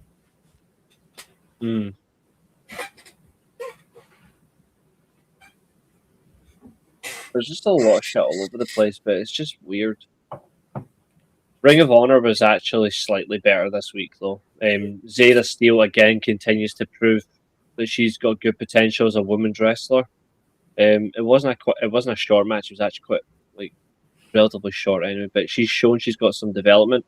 Shane Haste was on Ring of Honor as well this week, but he was in the losing effort. Losing to fucking Skyflight. No idea why. Julia Hart and Sky Blue were on Ring of Honor this week in tag action. They did win. For the time being, I do think this is the right place for Julia Hart so she can get her rhythm back. She's been struggling for quite a long time, in my opinion, with her footwork. It's been really off-putting. But I think she's in the right place to get her momentum back. unlike that type of momentum, Mina Shirakawa, please start winning title matches. That's all I ask for. Unfortunately, Sean Dean was on Ring of Honor, but he at least tapped out to Robbie Eagles, and that was the Ring of Honor main event. There was a lot of tag matches on Ring of Honor, only a couple of singles. Like, I don't know what the plan is with Ring of Honor. Don't know. I think it's just their version of NXT. Something, I don't know, probably. I'd like to assume so, because I just don't understand some of it. Like, there's good talent there. I just don't know if that's what their plan is. Then fine, but like, if that's not the plan, can they make more use of it? Mina could have had her moment a long time ago. They're wasting it.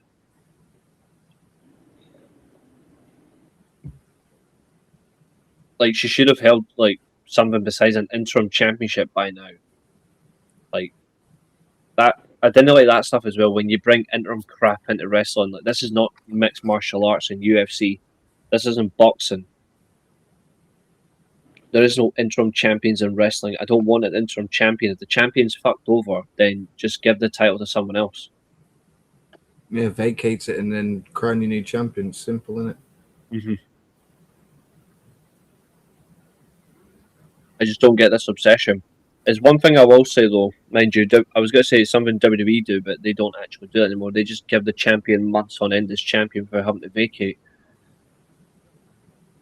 It's what other promotions with sense do. They don't do interim champions. They just do, right, our champion's not available. Yeah, if you're not defending your title for 30 days, then that's my rule. If you're not defending your title for 30 days, then you should be really not the champion, should you? Really? Yeah, they stopped that rule conveniently 5 years ago. They stopped that rule to protect Roman and his shitty title reign. Football-related questions. Like being asked, would you rather burn or drown to death? But who do you want to win the Premier League between City and Arsenal? Arsenal winning the league is worse than City winning the league. I'll leave that in your own vices to figure out why I've said that. I would rather have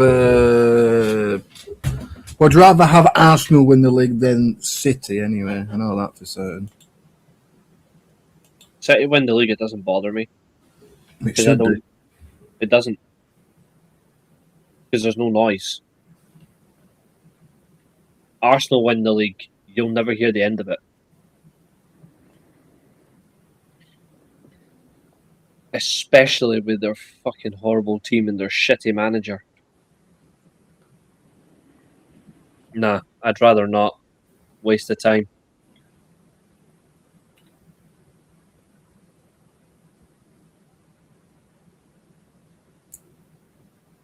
Pretty much, yeah. Here's a question for everybody, though. I was thinking about a potential debate for the evening. Because there wasn't a lot of wrestling this week. Although, to be fair, the best part of this entire week was where Strickland's heel turn. Yeah, I like that, yeah. Well, that was by far the best part of this entire week. But I do have a question for everybody. And basically, I want to know what is, in terms of your wrestling fandom, what's your priority? Like, to you, what is the wrestler ranking? Do you value the working style of how they are as a wrestler? Or do you value them as promos first? Or do you value their character first with their presentation? I want to know how people rank a talent in their own minds. Because again, people have their own. They prefer wrestlers that are better on the mic than some that are good in the ring. I prefer wrestlers that are better at the actual profession than the talking, because the talking isn't always the main point. So I just want to know what people values more. And I just want to get a good debate out of it.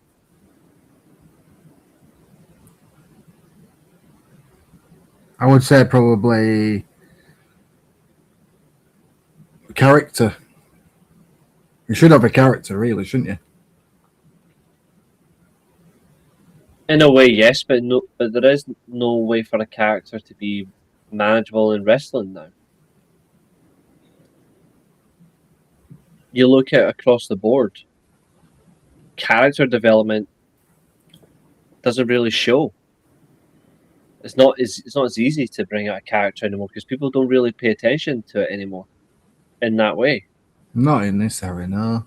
But it'd be nice if they did still. I think it's just not as simple. Abel says the wrestling work is number 1, promos number 2, and characters number 3. Okay, fair enough. Carl says he doesn't mind. Catherine just says good matches. Billy says a bit of everything for me. In the 90s, it was mic work, but then as I got older, I appreciate the wrestling. Like when Kurt went to TNA, I watched actual wrestling matches. Fair. For me, I like the working. And for me, like, people talk about all their story nonsense, and they love to throw story around, like thinking they're cool. And they say, oh, we tell stories. Well, you don't need to talk to tell stories. Like, you can tell stories through action. Yeah, that's a fair one there. I like that. I like that one as well, Xavier. Working style, because it gives them time on the side to elevate their character development. Would you agree that wrestling's like a book? Start, middle, and end? Yes, just don't ever call it cinema. I value those who got their in-ring ability more. If you've got the ability to wrestle, then that's a good starting point. Then you can work on your character. No, a cinema is where you go watch a movie. And with popcorn, that's what a cinema is. People who use the term cinema are cringe. A cinema is where you go and watch a movie with your missus or one of your loved ones or your friends. That's what a cinema is. You go there and watch a film with popcorn. That's what cinema is. Or for just peace and quiet. Or if you was like me when I was young, back seats in the cinema. Yeah. For the record, people, you're allowed to go to the cinema on your own. Done that plenty of times. Peace and quiet in watching a film. When it comes to me, I have to be invested in the character. What are you as in like a character? And how are you in the ring? So it would be character in ring, and then the last one would be promo. I think promos should, like, the thing is, well, is like, people say you can teach people how to do promo skills. I don't think you can. It's like people who says, oh, you'll never be, like, when people always automatically say, you're not charismatic. Well, here's a newsflash. You can't teach charisma as well. Like, You've got it, Ian. yes. So, for those who go after people for saying they're not charismatic, that's because you can't teach it. Charisma it's learned through yourself as you develop your own self, like your own personality. Charisma's formed that way. That's why Triple H has no charisma in his entire career. He had none whatsoever. Here's another one that won't shock you. Taker had no charisma. He had none. He had other ways of doing things, and that's how you succeed. It's not the be-all, end-all, but people try to assume who is charismatic and who's not. Like, if you look at the top, like, maybe the top 5, top 10 charismatic wrestlers of all time, 3 of them, actually, no, 2 out of the 3 I'm thinking in my head were actually great world champions or very good, and when necessary, tag team and mid-card champions. But, like, one of them was just a world champion, twice a singles champion, but he was reckless in the ring. The 3 names I'm talking about in terms of charisma, Sting, Jeff Hardy, and the Ultimate Warrior, they are 3 examples of charisma at the highest of highs. But charisma you can't teach. You can't, like, that's your own opinion. Charisma also is, as you say, Xavier, it's confidence within. If you're confident, charisma flows out of you. But you can also succeed without needing to be. Like, for me, like, I can say comfortably, Bret Hart was not charismatic. 100%. Kurt Angle was not charismatic.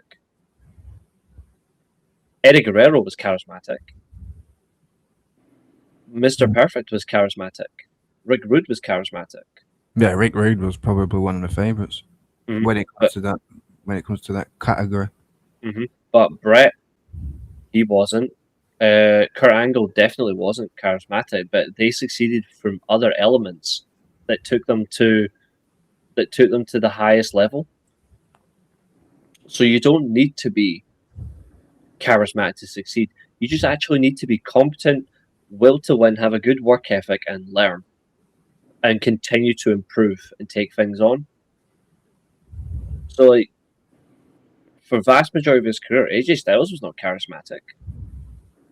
He was in New Japan, but he wasn't anywhere else. Tanahashi didn't become charismatic until around 2008, 2009. Naito was after his return from Mexico. Yeah. Chris Jericho was always charismatic. Yeah. Shawn Michaels is a cunt, but he's always been charismatic. That's why I liked him. But you can't teach those things. Yeah, when I was a kid, Shawn Michaels, charismatic, and his in-ring work put me liking him, and then put me as the best wrestler I've ever seen in my entire life. As in, like, he had the charismatic, he had the in-ring, he had the entrance, he had everything. That's why Shawn Michaels is technically my GOAT. And then you've got The Undertaker, who came out being scary, because when I was a kid, I'll be honest, I was fucking shit scared of The Undertaker and Kane. He was definitely not charismatic, though. Not a chance. Yeah. Like, he had presence, but he was not charismatic. Probably why I liked him, because I was shit scared of him. Like I say, different. Like, here's another one for people who, from that period of time, from when they're older, Hollywood Hogan was more charismatic than Hulkamania. Hogan in black and white was more charismatic than red and yellow. Yeah. And I can't stand Hogan. I don't know if the older lot of us agree, but back in the day, it wasn't the one person stood out and made you want to tune in. It was the whole show. That was what stood out from top to bottom. It was until you got to the Four Horsemen. When the Four Horsemen formed in 1986, it was all over.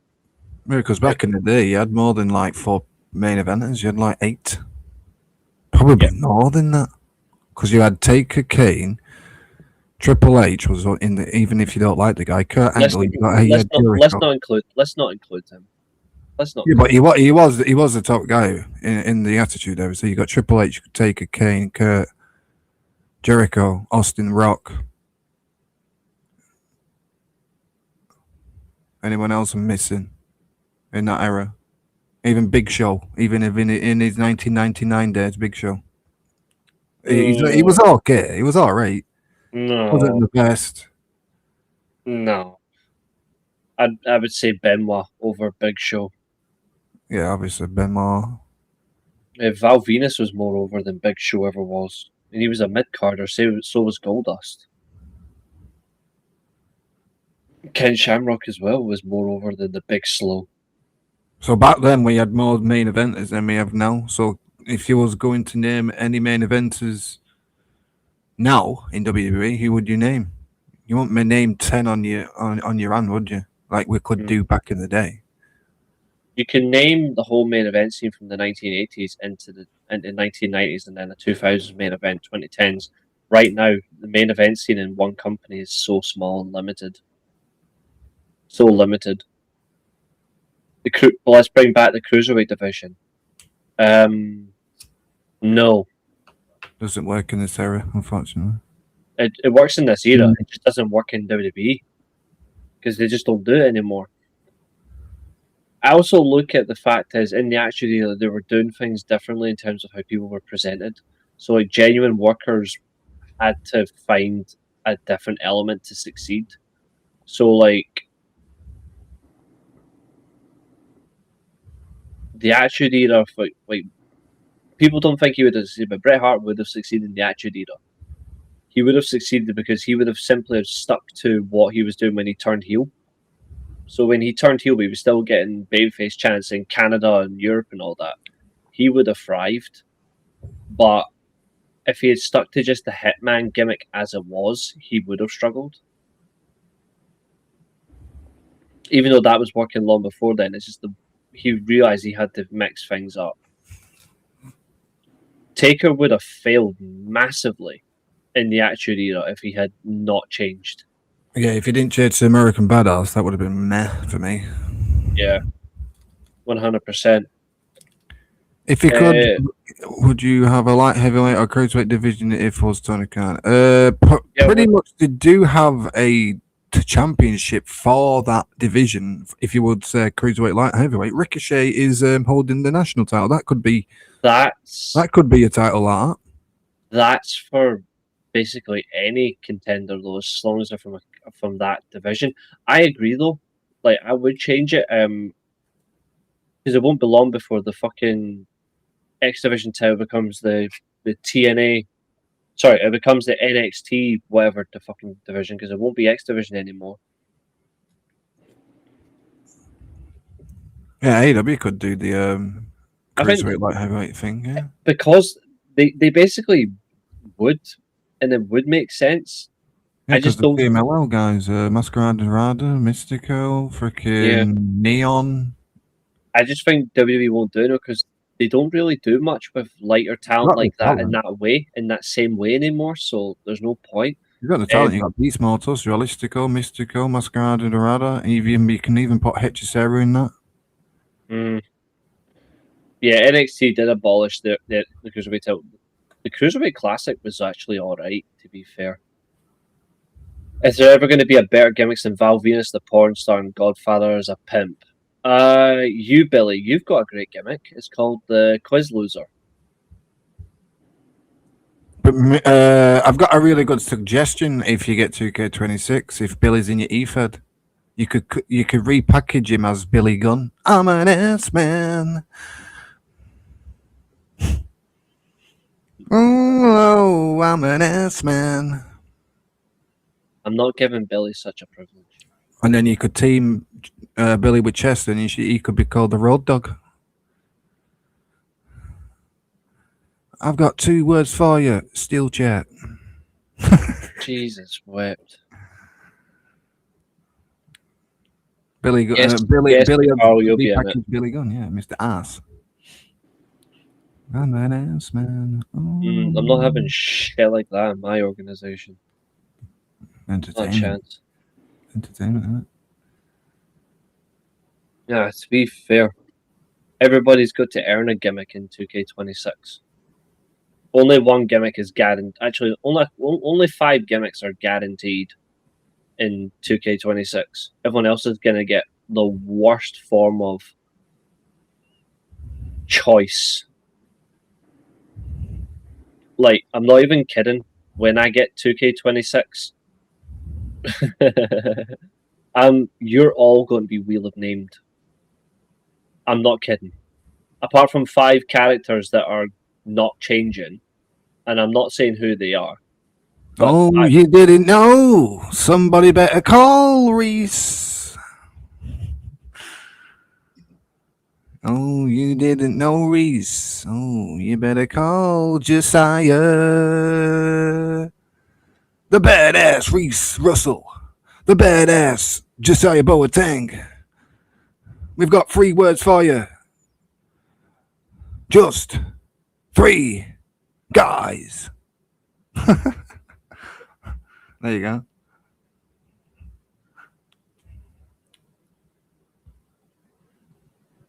You could have like Reese and Josiah as Billy Gunn and Road Dogg. You could have China as Tommy. You could be me. I could be Shawn Michaels. Abu could be Triple H. Anyone else who was in? And then Billy could be X-Pac. Why am I fucking Billy Gunn of all things? I'm better than all you cunts. Hell no. No chance. You don't suck my dick.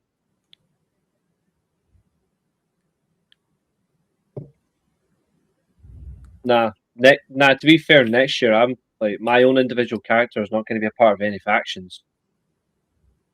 Well, my Eved's basically freaking factions. The only isn't it? reason why is Not because factions I'm anyway, thinking so- that he would do things differently, but I've got to fucking recreate 100 people plus 100 new ones. I need to. It's a good job that most of my talents in my Eved can put the calls up on CC so I can download them, so I don't have to make 200 people. To be fair, I'm doing something that no one. No, else no, does. Billy, you could be X-Back and say everyone to suck it because you win. Oh shit, you can't win, can you? Oh no, you can't win. What's that word? It's the tip of my tongue. Quiz. Oh yeah, the quiz master. Now, I do actually have plans for. I do have plans for the SWA in 2K26, but how I'm going to do it after 2K26, I'm not going to be. You're If I riding do- solo, so I'm going to technically just like copy and paste solo Sokoa for Abel, and he's solo. Then you can be in the MFTs. When I do 2K26, 2K26 will be you the know what last. the MFT stands for? Don't fucking care. My favorite temple. That's not yours. That's for sure. Now, when I get to 2K26, I will not be moving the SWA onto, like, when, say for example, when 2K27 comes out, it'll be 2K26 and that's it. Like, after that, I won't always be. wait like a good 2 months until I move on to 2K. I'll still do 2K26 streams, just doing creation streams and shit like that, but I won't be going like crossing over until like a good 2 months. I don't agree with annual games. Because every yeah, I don't agree with that either. I think they should come out every like what 2-3 years, isn't it? No, for And me, then it add the DLCs when the game. So, but for example, we have 2K25 now. The DLC what on the new characters are on 2K26. They could actually import for DLC, so you can buy them on 25 if you get my drift. all I would do is you buy one game, but what you do each year is you just get that year's pack. Yeah. So, like, you get, like, because I disagree with the EFC shit. Like, for me, it should just be EFC football. But then you get a 25-26 season pack. Then you get 26-27. But you've got to pay an annual subscription to the one game. And it just updates itself each year. Rather than having a game every year, mate. a game every year, yeah, like, it should just be one game, but they are just updating it themselves. They're making money off those games, so they can just update themselves, so they can focus on other projects. So Yeah, I would do that. everything, yeah. I would do that with 2K. Like, I would just call it like, if you're gonna do it, I would just do WWE, the video game. You know what I mean? Like TNA Impact, like Right, TNA. or WWE the game. Or that, yeah, like, or something like that, yeah. Just like, because TNA done it right, they just called it TNA Impact, the video game. That's all they did. So I'm like, that's what I would do. Like, I would have WWE the game. Is everything in SWA custom? Yeah. Custom arenas. Do you have every single match you do on your shows? Everything's custom in it. Yep. That's good, lad. Right, I don't do the matches on. I just custom my own. Every matches I use are custom matches, man. The only thing I don't like about it is you've got to constantly keep changing because you can't book shows in advance. You have to do one show after another, then change the card. You can't have a flow. Just really pathetic. That's something I want to do. Is like, you should be allowed to prepare your shows in advance and then just do it. Like, here's your card for 1 month. Here's your shows. Boom, boom, boom, bang. Get out of the way. Or you do week to week. If you've got 2 shows, then if you don't have a pay-per-view, do your 2 shows and then save it, and then you can then do that week. You get to a pay-per-view. Here's your 2 cards. Here's the cards you want to do for your show. Then you do it. Instead of, get to a new show. Oh, this is not the card I want. I have to delete all the matches and fucking fix it. It annoys the shit out of me. I set up a card, turn the game off, I save the card, go back Resets on the itself. fucking game, and then it resets my entire card because I think it was yesterday. I set my card up. Change if you make a change Yesterday. to your roster. If you make a change to your roster, it resets everything. Yesterday, I put my card up for yesterday's stream, not yesterday, the day before, setting up for the Thursday stream for the show. Came back on the Thursday to start my stream. The entire card just fucking disappeared. I didn't even do anything. It does that. I don't agree with it. So like what I would do. So for example, if you have like a WWE game, I would just say you buy the one game. Considering how pricey the games are these days, just have a fixed fee. The game is say £70, right? The game's £70. You get it for a year. All that's available to you is the season pass, no DLC.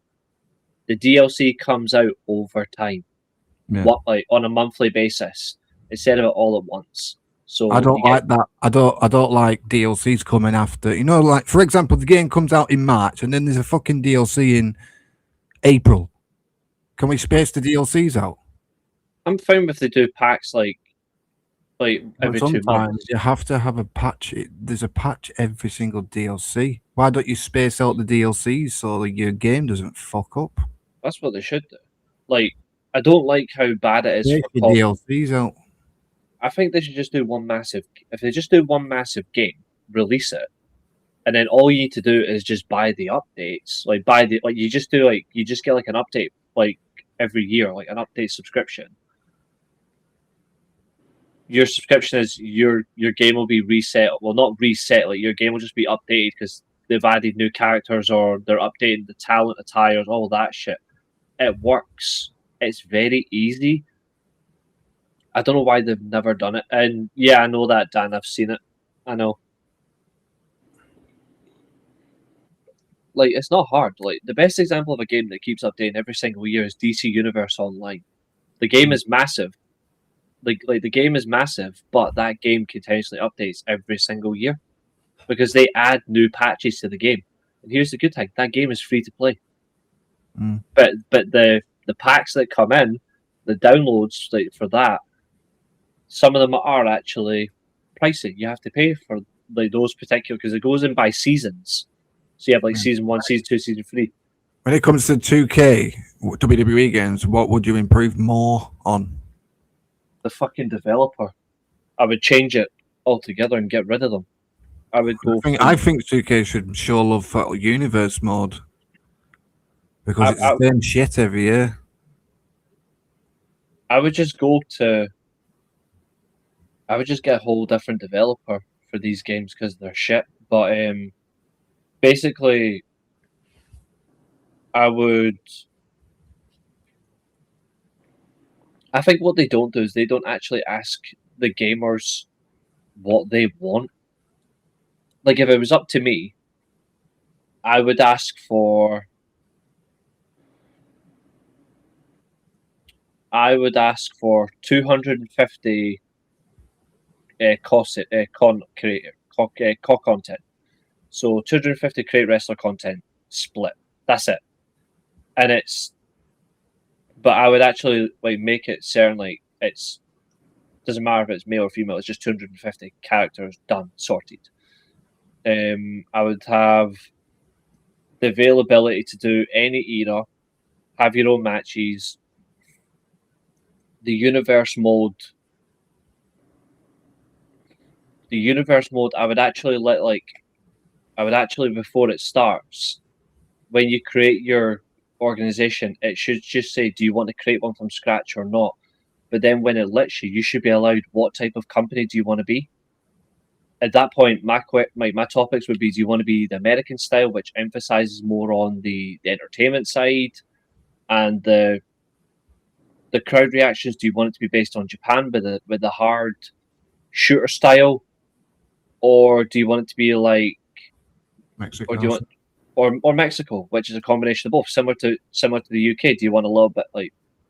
I think you should be allowed to have those scenes, and then you can base your company on that instead of having to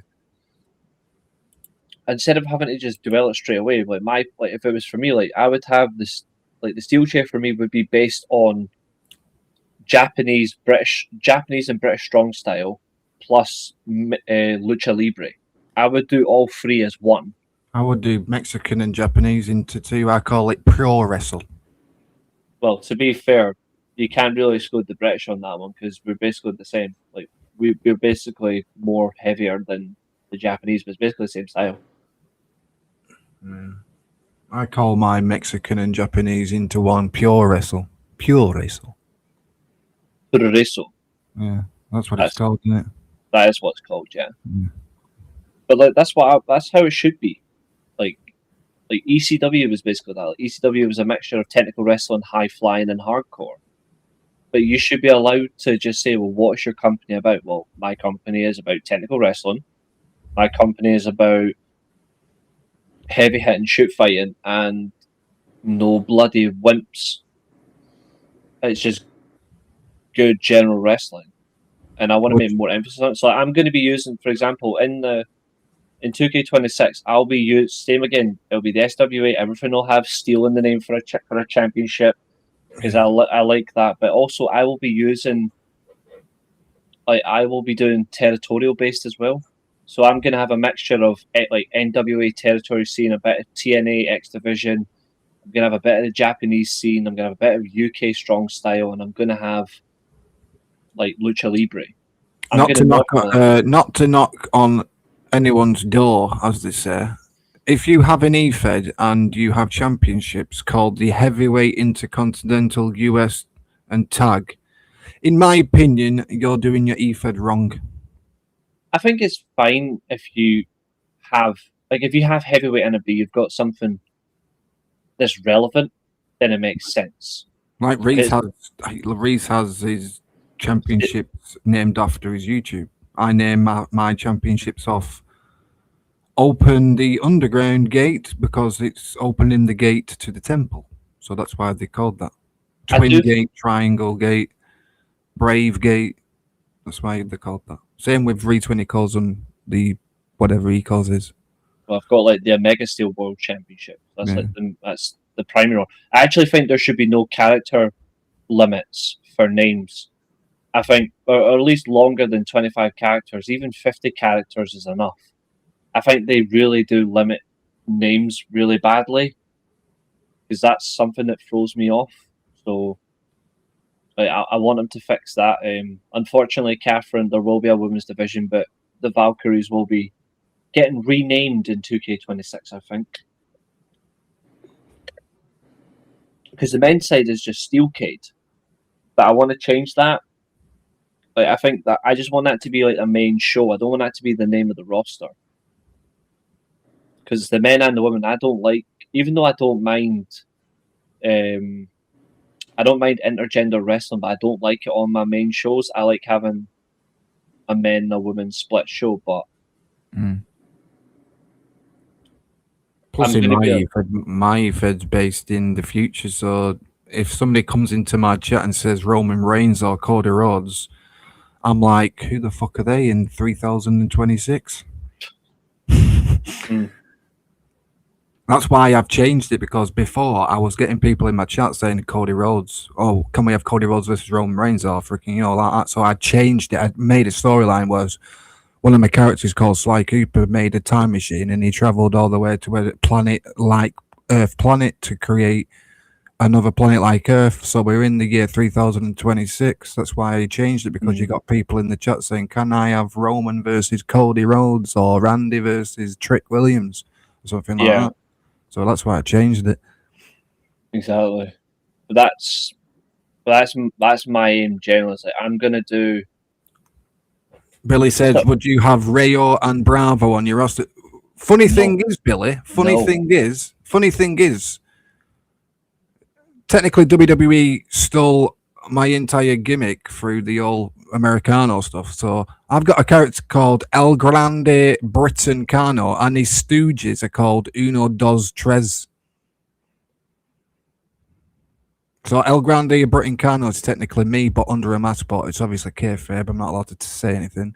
And Uno Dos Tres is it's Reese, Josiah, and Tammy under a mask, but you don't know. I only use them for now and again. They're just like 3 separate call slots I've saved. Yeah, I'm gonna be I'm going to pre-order the game, to be fair. I don't know which one I'm going to go for. I'd go for the cheapest one. If you Probably. don't want to order the Monday Night Wars one, what I did, because that's fucking what is it, £160? 140, yeah. Like, I'm just going to make it, like, plain and simple. Like, when it gets to the SWA for 2K26, what we will be doing, and I'm telling everybody this now, there's going to be one whole, it might not even be one, it might be several streams where the episodes aren't matches. The episodes will literally be you guys getting to watch your characters being created. Yeah, that's what I do on my. Like, I'm going to be doing all that. Like, I'm going to be doing all that. That's Billy probably going says, to be. "Will I be Quattro?" You'll be left at the bus stop. Do you know what a good thing? You know what WWE 2K need to stop doing? Probably agree with me, or you disagree in the chat. You know when you have about 16 John Cenas and 7 Triple H's and 8 Shawn Michaels? Yeah, I think they should have 1 John Cena, 1 Triple H, 1 Shawn Michaels, but within those characters, different attires with different eras instead of fucking 17 John Cenas. I agree with that, to be honest. Because I'm sick and tired of WWE bringing out a game where we have about 17 Cenas. Yeah, no, I agree. And if you are going to use John Cena, then you can use 1 John Cena in different attires from his era. So you could use Thuganomics, the Cena that you can't see me Cena. You could do Prototype or something, different attires, just 1 John Cena instead of 17.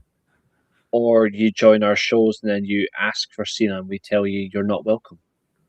And if you join my e-fed and say, "Can I be John Cena?" we're saying, unfortunately, he passed away in 2056. Probably. I need to generally figure out what we're gonna, in terms of like how we're gonna do, because I don't know if I'm gonna keep the same pay-per-view names or I'm gonna do something else. But like, all my pay-per-views always begin with Gate of something or Gate of. So technically, my next show was. Last night's show was, if I can actually find it. Like, I do have one coming up. It's called Scarred Development. So technically, my last night's show were called Gate of Adventure, and then Champions Gate is technically Champions versus Champions. Mm-hmm. Gate of Nostalgia is technically go back in different type of games, like on 2K24, 23, 22. That's what Gate of Nostalgia is. Gate of Victory, Gate of Destiny, King of Gate, Stormgate, Gate of Migraine. You get the gist of it. Mm. So technically, yeah. And then there's Battle of the Tribes, which is technically my e-feds based on tribes. Mm. That's what opening the United Gate. So technically, same thing with Reese, with his names of stuff that's with steel in it, but mine's basically steels metallic something or opening the gate. Yeah, like steels, metallic, Omega, Chaos, like anything like that. I've included in my names, but I'm actually building towards. But like my pure aim for 2K26 is 2K26 will be the only game that the SWA will be streamed on, and then won't move to 2K27. I'll get 2K27 to do random streams with you guys. But 2K26 will be purely the SWA. So the SWA, to answer the question, is not being retired, Dan. But and Abel, whoever asked for Cena can they can fuck off on my chat because we live in the future and John Cena's passed away, unfortunately. Unlike Randy Orton's passed away, even Bron Breakker's passed away because in the year 3026, Bron Breakker's not going to last that long, is he? I am looking to make some major, like... Billy said, Temple, have you not told Reese the newest member of the faction? Well, our faction, Spy Patra. I don't know what the fuck he's... I don't know what surprise, Billy. I don't know what he's talking about. Surprise. No worries, Abu. Catch you later, dude. Before any of you fuckers leave, just remember hit the like button. You know the score. But No. That's how much like effort I put into like I'm going to be doing a lot more graphical work for like the SWA going into next year, but like I proper allocate everything exactly like this. Like I do like all my spreadsheets properly. Like that's all the spreadsheets like completely filled in. Yeah, I have a website for mine. So the roster, the people who've been in my temple from like years from 2011 to current. That's how long I've done it for. I call it the Illumini page. So technically, people who've been in the temple, I put them on the Illumini page. I Title just history. don't have that. I just Do you don't have have the the need. title history and everything? It's not really what I intend to do. Like, I have things in mind that's going to work, but like I intend to do things that make sense for what I do. But like it's going to be a lot more like everyone who's had a character this year is going to be in 2K26, but your characters are going to be completely reset except for 5. One of them is mine. Leon Tempest does not change. Like he's been my character since 2012. Like before that, I had another character and I stopped using him. But I've had Leon Tempest since 2012. I'm not changing him at all. I've had my character Sawyer since 2005 But actually, not maybe. 2005 when I started high school. Actually, no. I had Tempest in Smack vs. Royal 7. Actually, so actually, no. Never mind. Nearly 20 years I've had Leon Tempest. But like he's June. I've never had a character named after me. Like from my own stuff. Like my mates and that we used to play wrestling games. We would name a character after ourselves. But like on my own stuff in my own house, I never named a character after me. No, I haven't either. So I won't. So Leon Tempest stays the same. Smoke 100% will remain the same. Catherine's character will stay the same because it's absolutely fucking hilarious.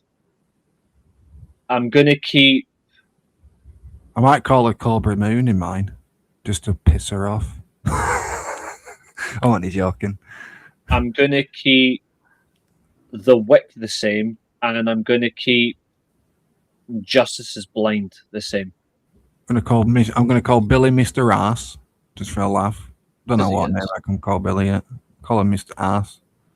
But basically, everyone's going to get their gimmicks changed. But the reason why I want to change your gimmicks is because I want this to be so long running that you guys will actually be in control, rather than like these will get booked to lose matches. I'll make sure of it. But am I still going to be called Sean Temple or what? I don't know. That's what the wheel of names is for. Like I'm generally like I'm gonna throw more out there. Like there's gonna be so. Oh, to be fair, Megan's character will be the same as well. That's not changing. In my EFID, I'm called Sawyer, and I've had that call for since 2005. Sawyer is based around Raven. I might just Raven, because Raven's my favorite. I might just keep Tempest, Leon Tempest, as just Tempest, and it just goes by Tempest. But then at that point, it'll be full on like he is the Omega of the SWA because that's what he is. Like he is the top guy, even though he's not the champion at the moment. Fucking Smoke. Yeah. When it comes to my EFID, I have everyone like 100 overall, so no one fucking cries in my DMs saying why I'm losing. Oh, I don't do that. I don't do that. Whatever, if you do get people crying in your DMs saying fucking why am I losing all the time, put your character, every single character you have, 100 overall, and no one fucking cries then. Yeah, I don't do that. So for me, this year, but I might change it in 2K26. But for me, like all the singles talents are 89 rated, and then it just depends on the performance. They'll go up or down. Tag teams are 88, and that's how it is. I just have my people 100 overall, so people don't cry. I don't give them higher than that because, quite frankly, no character should be like that high anyway. It does nothing. It makes the game just boring. So it doesn't matter the overall 100. The only thing that matters is your attributes on your character that makes your character good or bad. Depends on what you add to your attributes. That's the key thing about making a call. Mm-hmm.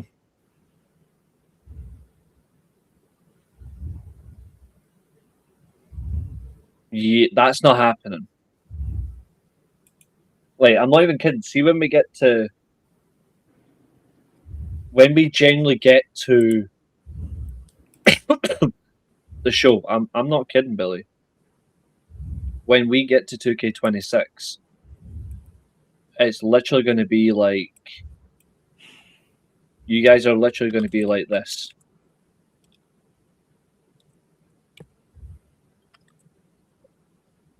I'm just going to show you an example.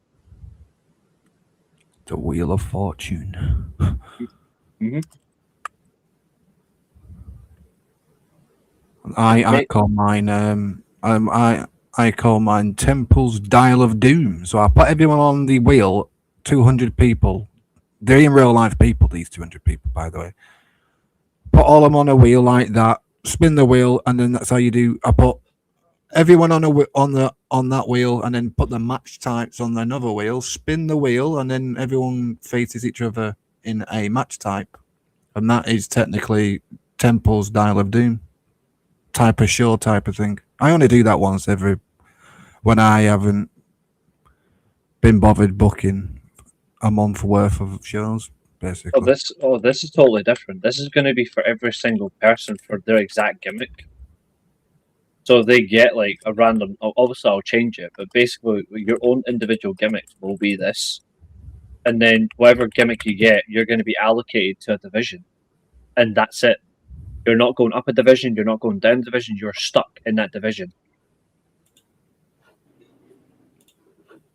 So if you're in the heavyweight division, you will only compete against like if you're in the world title, like for example, if you're only in the world title division, you'll only compete for the world title. You will not compete for the tag titles, but you will be allowed to compete for the.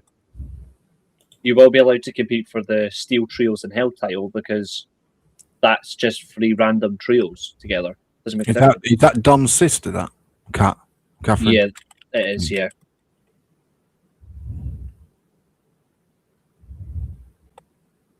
What the hell? I'm just gonna stop at 30.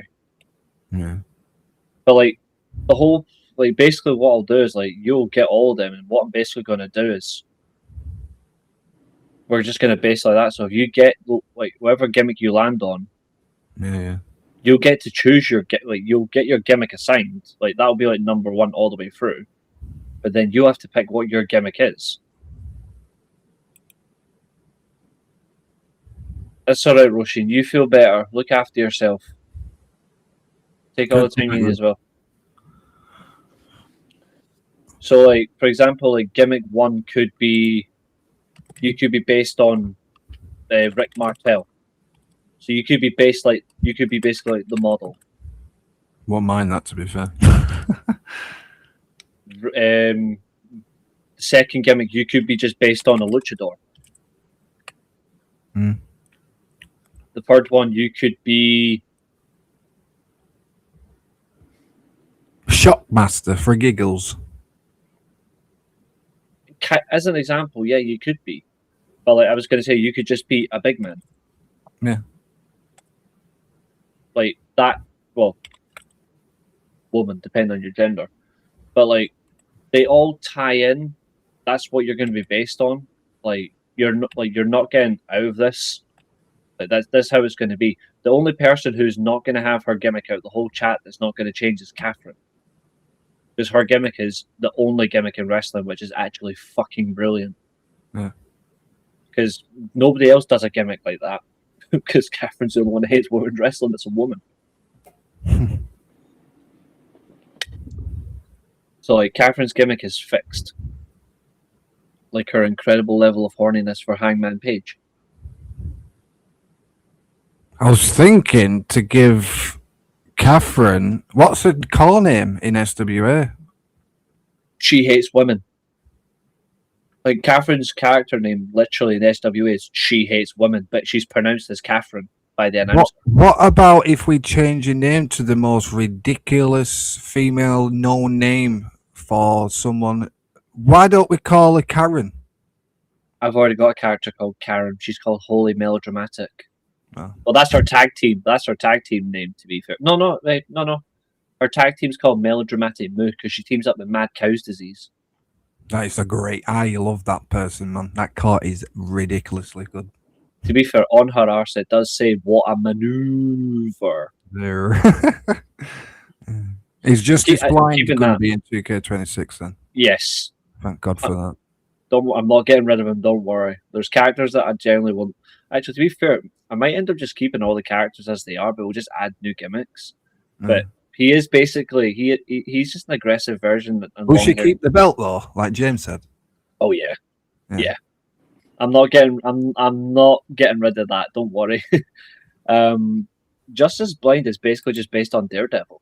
Somebody give me a suggestion to have a FTW championship in my eFed, but it doesn't get defended. It's just a championship it's just my championship that I hold. So technically, it's called the Four Temples Worlds title. I mean, that's basically. But I just hold it. I don't defend it or anything. It's just a prop. I mean, that's basically what I did with Catherine's title. Catherine doesn't let anyone touch it. It's the same with Tempest. Like Tempest walked into New Japan. He stole the IWGP Intercontinental title out of a museum and he claimed it for himself. Yeah. And he brought it back. It's his. He's like, "Fuck you, cunts. That title's mine."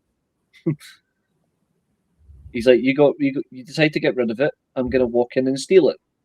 That's the Temple way. Sorry, the Temple way, the Tempest way. Yeah, it's still the Temple way. Yeah.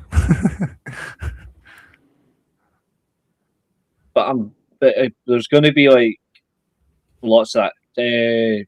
I'm going to be scrapping some championships because I've got 14, so I'm going to scrap some. I don't need 14 championships. Plus, got some news on 2K25. You can have up to 10 championships on your shows now. You can have 10 on your shows on 2K26 now in Universe. That's good because I actually have plans for those because I'm going to have like territories named after like we're stealing it, so I'm going to have territorial. It's going to be one show. Probably going to keep the main world title, Bravegate, Twin, Triangle, and then have all the rest of the stuff of the 10 because we have 10. You can have 10 championships in Universe on one show. Yeah. So I'm going to probably keep the main title, the Bravegate, the Twin, and the Triangle. So that's 4, and all the rest that could be like what I suggested in my Discord and my YouTube. I think it was something to do with briefcases. You know, like the Feast of Fire stuff. Yeah.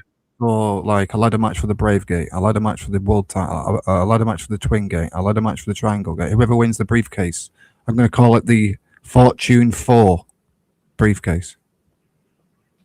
Something like that. See, I'm looking at like those types because of things. It's going to cost you a fortune to get that opportunity to climb the ladder. Totally not plagiarizing a faction, though.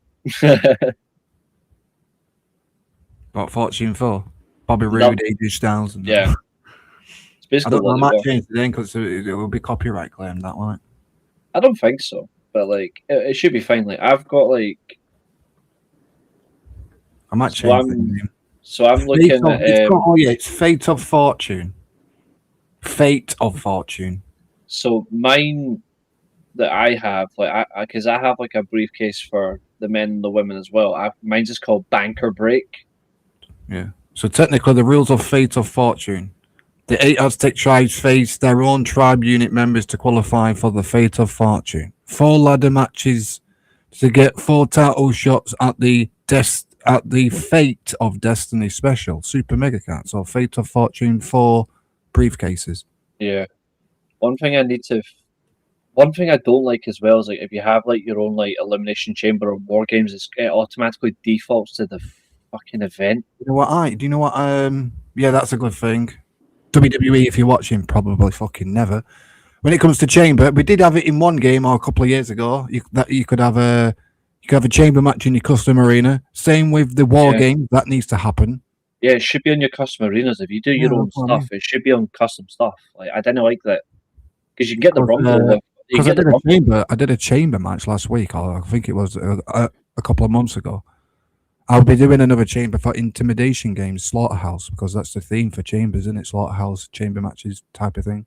Well, I've got one in there, and it will probably take me to the freaking chamber pay-per-view arena, won't it? Well, I have got an event that's called Execution of the Steelchair. Fucking Which hate is that games.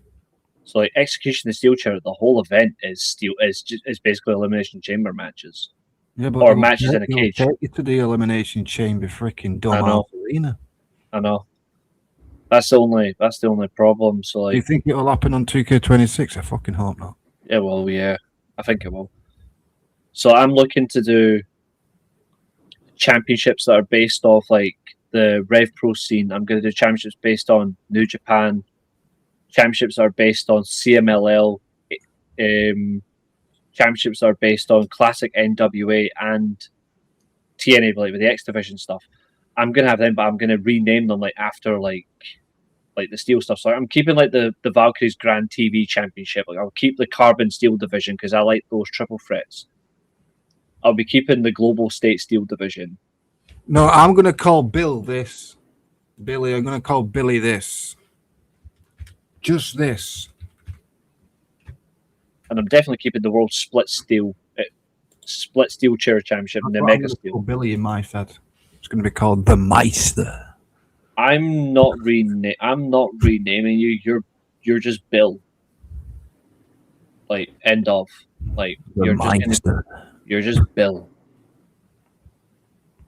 And I'm keeping you as Bill. But I'm looking to make something out of that. Like it's just going to be like really intense shit. Like I'm going to do for 2K26. So when that comes out, I've got a great match type for Catherine. Dumpster match, so she can dump out women in the dumpster. 2K26, My Rise forces a brutal choice after Paul Heyman ruins your return. Great. That's just disgusting. Don't even touch the island. Did you touch the island this year? I did not like it. I don't like it. I didn't even touch it. I saw something on my friend's YouTube channel. I was like, I ain't touching that shit. But I had to go on it to unlock a fucking temple because one of the arenas was a temple. Oh.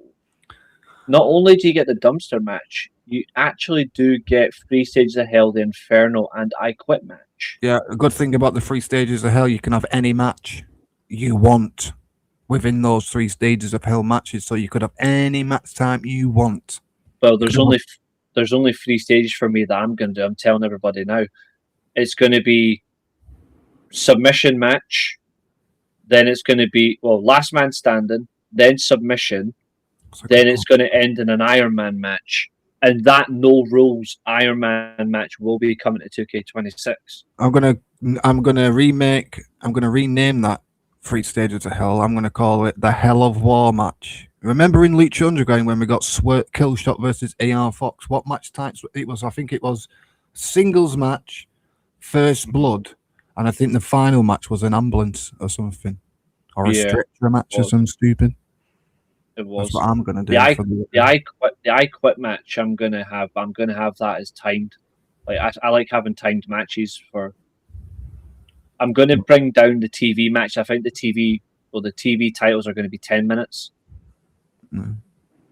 10 to 15 minutes, maybe. I might do that for the brave because it's technically if you're brave enough to last so many minutes. I just think the 20 minutes I don't get close to half of that. So if I do at least 10, 15 minutes, it'll be fine. Especially with sliders on. So I'll do that. I'm gonna rename the I Quit match called No Mas. It's technically I Quit in Mexican. I don't know what I'll call the I Quit for ours. I'm going to call it No Mas because technically my EFED's Mexican and Japanese. I know what I'm going to call it. It's technically a revamp of Lucha Underground and Dragon Gate. Since I've got all the divisions here anyway, I'll just show it in one big word for everybody. I'll be doing that, Chester. I have a match called the Underground Death Match. So light tubes, doors, thumbtacks are coming in 26, so I'll add that to the Underground Death Match. To be fair, I do have the Extreme Eliminator, so thumbtacks will be involved anyway. Like I've got the Extreme Eliminator, and then I've got the 2 out of 3 falls tag only. Is that the championships you have in your for EFED? Is that the men's? That's the men's one. and that's the women. That's enough for me. Yeah. That's just me. It's balanced out. Like it's actually split fairly in terms of numbers, but I'll be looking to add more for 26. But I'll have like multiple. It's only going to be much harder when I have to do the territorial stuff. But like it's going to be like I don't know how I'm going to base it, but I know they're all going to be territorial. But I'll have like people who want to be like name them. You can name them. Like I want it to be on all round involved. I'm looking forward to booking 200 different people. Christ. What else was I going to say? Like there's going to be because it's going to be one show per. I'm going to do like 3 SWA shows a week because I'm going to do like another pointer. I always use a hashtag every time a 2K game comes out with wrestling. The hashtag is called Wait to Create. Because if you are going to create your guy or woman and put it on CC Community Creations and then another fucking patch comes out and it fucks your car up and it content damage, what happened to my car, I would actually wait till you create. I don't need to worry about that. I've never had that problem. You only need to worry about booking the Meister Temple. Well, I need to worry about booking 200 people. I can do it with 100. Yeah. I will be saying this though for everybody, and I don't care. So when we do the TV shows, every match there will be 14 matches. Yeah, same with my shows. Well, actually, and that includes pay-per-views, but the pay-per-views are all going to be all gimmick. You know, one thing I hate in the comments when I do a live, one question I hate when I'm booked. Why is this so long? Why am I booked? When am I booked? I hate that answer or question. Yeah, I know some people in my chat ask, am I on this card tonight? And I'll tell them, yeah, no, not so much. But like, if anyone does, something I'm actually putting in for the SWA. If I do get asked by anybody, like in particular, oh, am I on this show? You're getting booked to lose, and I will control the opposition character. I don't care if you're a champion. Why don't you make a tab in your Discord with announcements and you just put the cards out, and then people know if they're booked or not? I do that all the time. I'm looking at I book. So I only stream on Thursdays, so you could probably say there's 4 Thursdays in every month. So I just book all the 4 shows and then post the match cards in my announcements tabs. And I still get people coming into my lives when am I booked. Go check out the announcement tab. You'll see when you book, because I book everyone. And I can't book everyone on the same show. I don't want to sit on 2K for 6 hours, bro. No, I'm the same. Like, for me, like it's about timing and like my longest shows are going to be the pay-per-view shows. The TV shows I'm hoping are just like 3 hours, but and then when I get into 2K26, it's when the Equator Cup comes around. So that will be the first type of major tournament that I have. That's the only cup I have. You know, I only have 2 tournaments. I only have the Equator Cup and the U1 Climax, which is technically my version of the G1. I'm thinking about my version of a G1, but I don't know what I'm going to call it. The U1 means Underground 1. So technically, whoever wins that is the number 1 Underground champion in the Temple, basically. Yeah. And the champion's not even in it. Yeah, my world champion will not be technically, the world champion's not in it. The Brave Gate, the Triangle Trios, or the Twin Gate tags are not even in the tournament. Yeah, or any tournaments. Because I agree with that shit. Yeah. For me, if the champion does enter, they have to defend it. Like, plain and simple. Like, but I don't know what I'm going to call it, but it will have steel in it. No matter what, everything I do for the SWA will include steel in it. Or, like, it's just how it is. Like, it's the foundation of this channel. Like, the Steelchair is the foundation of the channel. Therefore, like, everything will include. Like, I might just end up renaming the world title to the Omega Steelchair World Championship. Like, the SC1, the S1 victory. Because you like Noah. I do. you like Noah, so I Yeah. probably I put like Noah and New something. Japan, so I could morph both in together in some stage. Steelchair, S1 Victory, because you like Noah. The S for Steelchair, the one for the one Victory in Noah. I put them both together. That's your Yeah. G1 type of tournament for your Fed. Because you like Noah. Mhm. Could be decent, or you could do something different. I'll probably base it on both. To be fair, I did used to like the X Cup that TNA used to do, where they had Team Mexico, Team Japan, Mm. Team America. Sorry, like basically it was Team US, and then Team TNA, and they had 4 separate teams, and then the winner got a title shot. I might do both of my own versions. So like I'll call it the Steel X Cup, or the Steel C Cup. No, that just sounds wrong. It's probably too big for Billy. I'll go with the Steel X Cup. I was going to call it the weekly climax, but that sounds even more wrong. It's more like daily. Um, The daily climax. but like I think But, I'll go with the Steel X Cup, and um I'll go with the Steel X Cup. I'll go with the SC1. I'm just going to call it the SC1. I think that actually works. And then I've already got my version of the Royal Rumble. I call it the Chair of the Victors Royale. I call mine Aztec Warfare. I just stole the Leech Underground's version. The Steel Cage Bowl. But that's You know what I would love in 2K? I know people hate it, but you remember that steel cage that had a steel cage on top? It was in WCW. I wonder what was it called? Oh, that was horse shit. That was horrible. Could you imagine that in a game?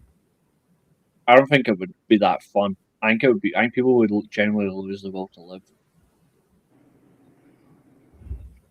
I don't like the war games with pinfalls. I like to have mine surrender. When I do mine, because they've finally added the I quit rule in, mine will be submission, knockout, or say I quit. Yes, I call that dead or alive. Yeah. The losers lose the mask or the gimmick, or they get kicked out their own unit. Yeah. For me, it's just called Steel Wars. But I'm thinking that I'm gonna use that as something going forward. I'm gonna think of ways to make it more incentive. Neil said insensitive, but I don't really fucking care. I'm gonna make it more brutal. But I call my WrestleMania Triple Mania because it's 3 nights. I call mine Wrestle Steel. I've already got the event. I've got mine for that already. Wrestle Steel, and the women don't get to appear on it. So there's one for you, Catherine. The women have a different event the night after. Wrestle Steel's purely for the men's division. Do you have like a pay-per-view called the Eliminate? Do you have a pay-per-view for like your version of the Elimination Chamber? Yeah, it's called Execution on the Chair. Yeah, mine's called Slaughterhouse. I've got Slash Intimidation. I used to have 2 pay-per-views called Slaughterhouse and Intimidation Games, but I thought they're so similar. It's fucking weird, so I just put them all together. I just call it Slaughterhouse Intimidation Games. Tell you what, I can't actually bring up on screen, but I'll actually tell you all the pay-per-view names I actually have right now. Let me just unplug the Switch. Hold on. I can go on my blogger website right now. Let's have a gander at mine. Right, so I have in January my own version of the Royal Rumble, Aztec Warfare. In February, War Chambers. March, Battle of the Tribes. April, my version of the WrestleMania. It's called Triple Mania, 3 nights. Don't ask me why. May, it's called the Cueto Cup. June is the Opera Cup. It goes back to the 1800s, obviously. Battle Riot. Raider Rays, the U1 Climax, my version of the G1, Slaughterhouse, Intimidation Games, and finally, Ultima Lucha Fantasticomania. And then, obviously, when I do my weekly shows, pretty much all my weekly shows start off with the Gate of Something, or the Gate of Destiny, the Gate of Victory, the Gate of Nostalgia, the Gate of whatever you want to call it, the Gate of Reese's Steelchair. So I've got So I've got like in terms of like my show names. So I've got a couple of specials and I've got like main show events. So I've got in terms of main event shows, I've got I've You got don't call them pay-per-views, do you? yeah, I call them pay-per-views. Yeah, Why don't you call them like special super mega cards? Oh, I call them super mega cards because they technically are. I think just for realism, like they are like just pay-per-view based shows. That's what I just call them. So I've got Banker Break, Execution on the Chair. I've got Slam at a Steel Chair. I've got Strike in the Throne, Stare Down or Throw Down, and I've got Survive in the Chair, and then the Steel Chair Royale. And obviously the main event is the Chair of the Victors Royale. And then I've got Wrestle Steel. My development shows, which I ended up just making into random events anyway. I've got Breaking the Foundations, Chasing the Dream. I've got No Second Chances. The next event, which is called Scarred Development. Oh yeah, I actually have 3 tournaments. I have the Raider Perez Tag League as well, I forgot. And then the other development event I've got is called the Final Foundation. And then I've got Steelcare in Mexico City. I've got New Year's Steel Bash, Saturday Night Steel Chair, and I've got like Glasgow Steelcare because obviously I'm going to have one in Scotland, obviously. And then obviously I've got the Steelchair Arena and the Valkyries Arena because that's the women. Yeah, I have a Cinco de Mayo, so that's technically a celebration for Mexicans, isn't it? It's called Cinco de Mayo. That's what I am. 5th of May. Or as I call it, a day after Star Wars Day. Yeah. Which actually I'm going to I use. actually might actually do a show called the I'm going for it. I'm going to use a show that's going to be the May 4th be with you, or the 4th. Let me just try to think of something that would have like steel chair in it. Let the 4th steel chair be with you. No. To be fair, the one I'm going to use is just going to be called the 4th Chair Clash. The 4th Clash of Chairs. Why don't you make a full Sheffield pay-per-view Steel City Wars? Why Sheffield? The weekly steel chair. Oh, I've got a really good idea, but I don't think you'll like it. You know, like WWE have a TLC pay-per-view. Why don't you call it Tables, Ladders, and Steel Chairs? No? Yeah, not a bad idea. On stairs. Remember that pay-per-view? Fucking Christ. Yeah. You say that's the Steel City, so's Aberdeen. Well, actually, to be fair, Aberdeen's the Steel City Showdown. City. I could do something like that. I could do. Steel City Grand Slam or something like, because you like AW and stuff. I don't want it to be solely based on like their names. Like, I want to have like some form of like something on my head that this makes sense. Like, so like the Steel Weekly Chair. No, something to do. Like Steel City Wars makes sense, but I have Steel Wars as a match type. Monday Steel Magic. You like Noah? Monday Magic. There you go. Yeah, could do. But I have Steelcade as the name of the men's show, and then the Valkyries are the women. But like, I definitely want to try and make something that fits. Like that's what I want to do, and because I'm going to do all of that live, like creating all the pay-per-views live. Everyone can watch that live. Everyone's going to see it in order, in flow. It's going to be fucking mental, but like, I want it to just make sense. So like the next event for the women, for example, is obviously they have their show this week, but they have their TV, then they have Scarred Development. Then the end of the month is Surviving the Steel Chair. WrestleMania. No, I'm joking. I just made that up. WrestleMania, running wild on you, brother. And then obviously for April, it's the Final Foundation for the women. Then Wrestle Steel's the Sunday event, but that's like their equivalent. Steelchair Royale. Yeah, I need to sort that.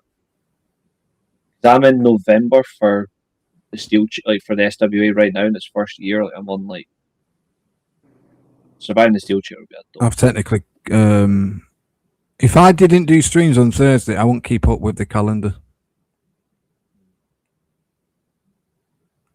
If I was doing streams every single day, I wouldn't even keep up, man. So I do. That's why I stream Thursdays. That's all I do because it keeps up with the freaking schedule on the game.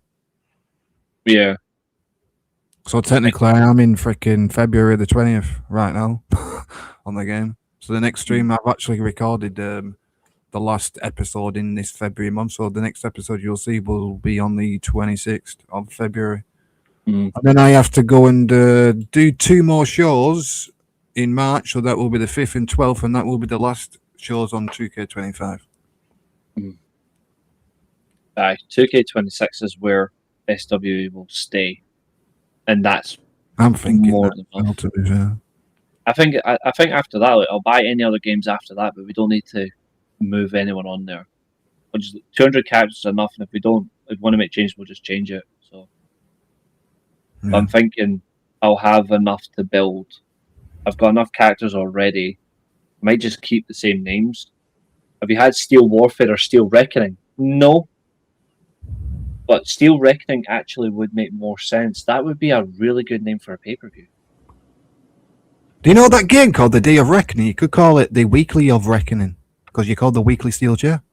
Yeah, I like both of those games. Weekly, the Weekly, yeah. Weekly Reckoning. Mm-hmm. Steel Kid Reckoning. That's what the Monday show could be called.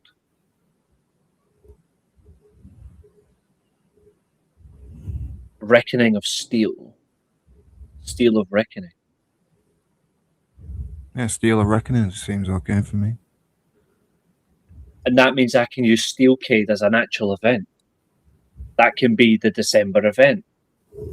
Because I love Starcade. Proper Starcade, not the fucking NXT pish. Yeah, Starcade with Ric Flair Steamboat and all that shit, innit? Mm-hmm. Yeah. I'm going to do all that. So I've that's got the plan. DVDs. I think it was what was the 1988 Starcade. I've got a DVD. Well, video tape, sorry. Oh, top tier. But that's what I'm going to do. Like that, in general, the plan simply for... So I'll pre-order 26 and get it out of the way. But everyone will be... And actually, you know what? Fuck it, I'm just going to pre-order it right now.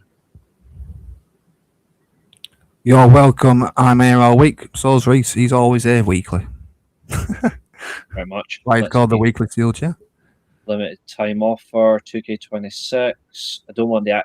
Yeah, the Monday Night War edition's 140. The Actual Arena edition is 120. On £140, bro.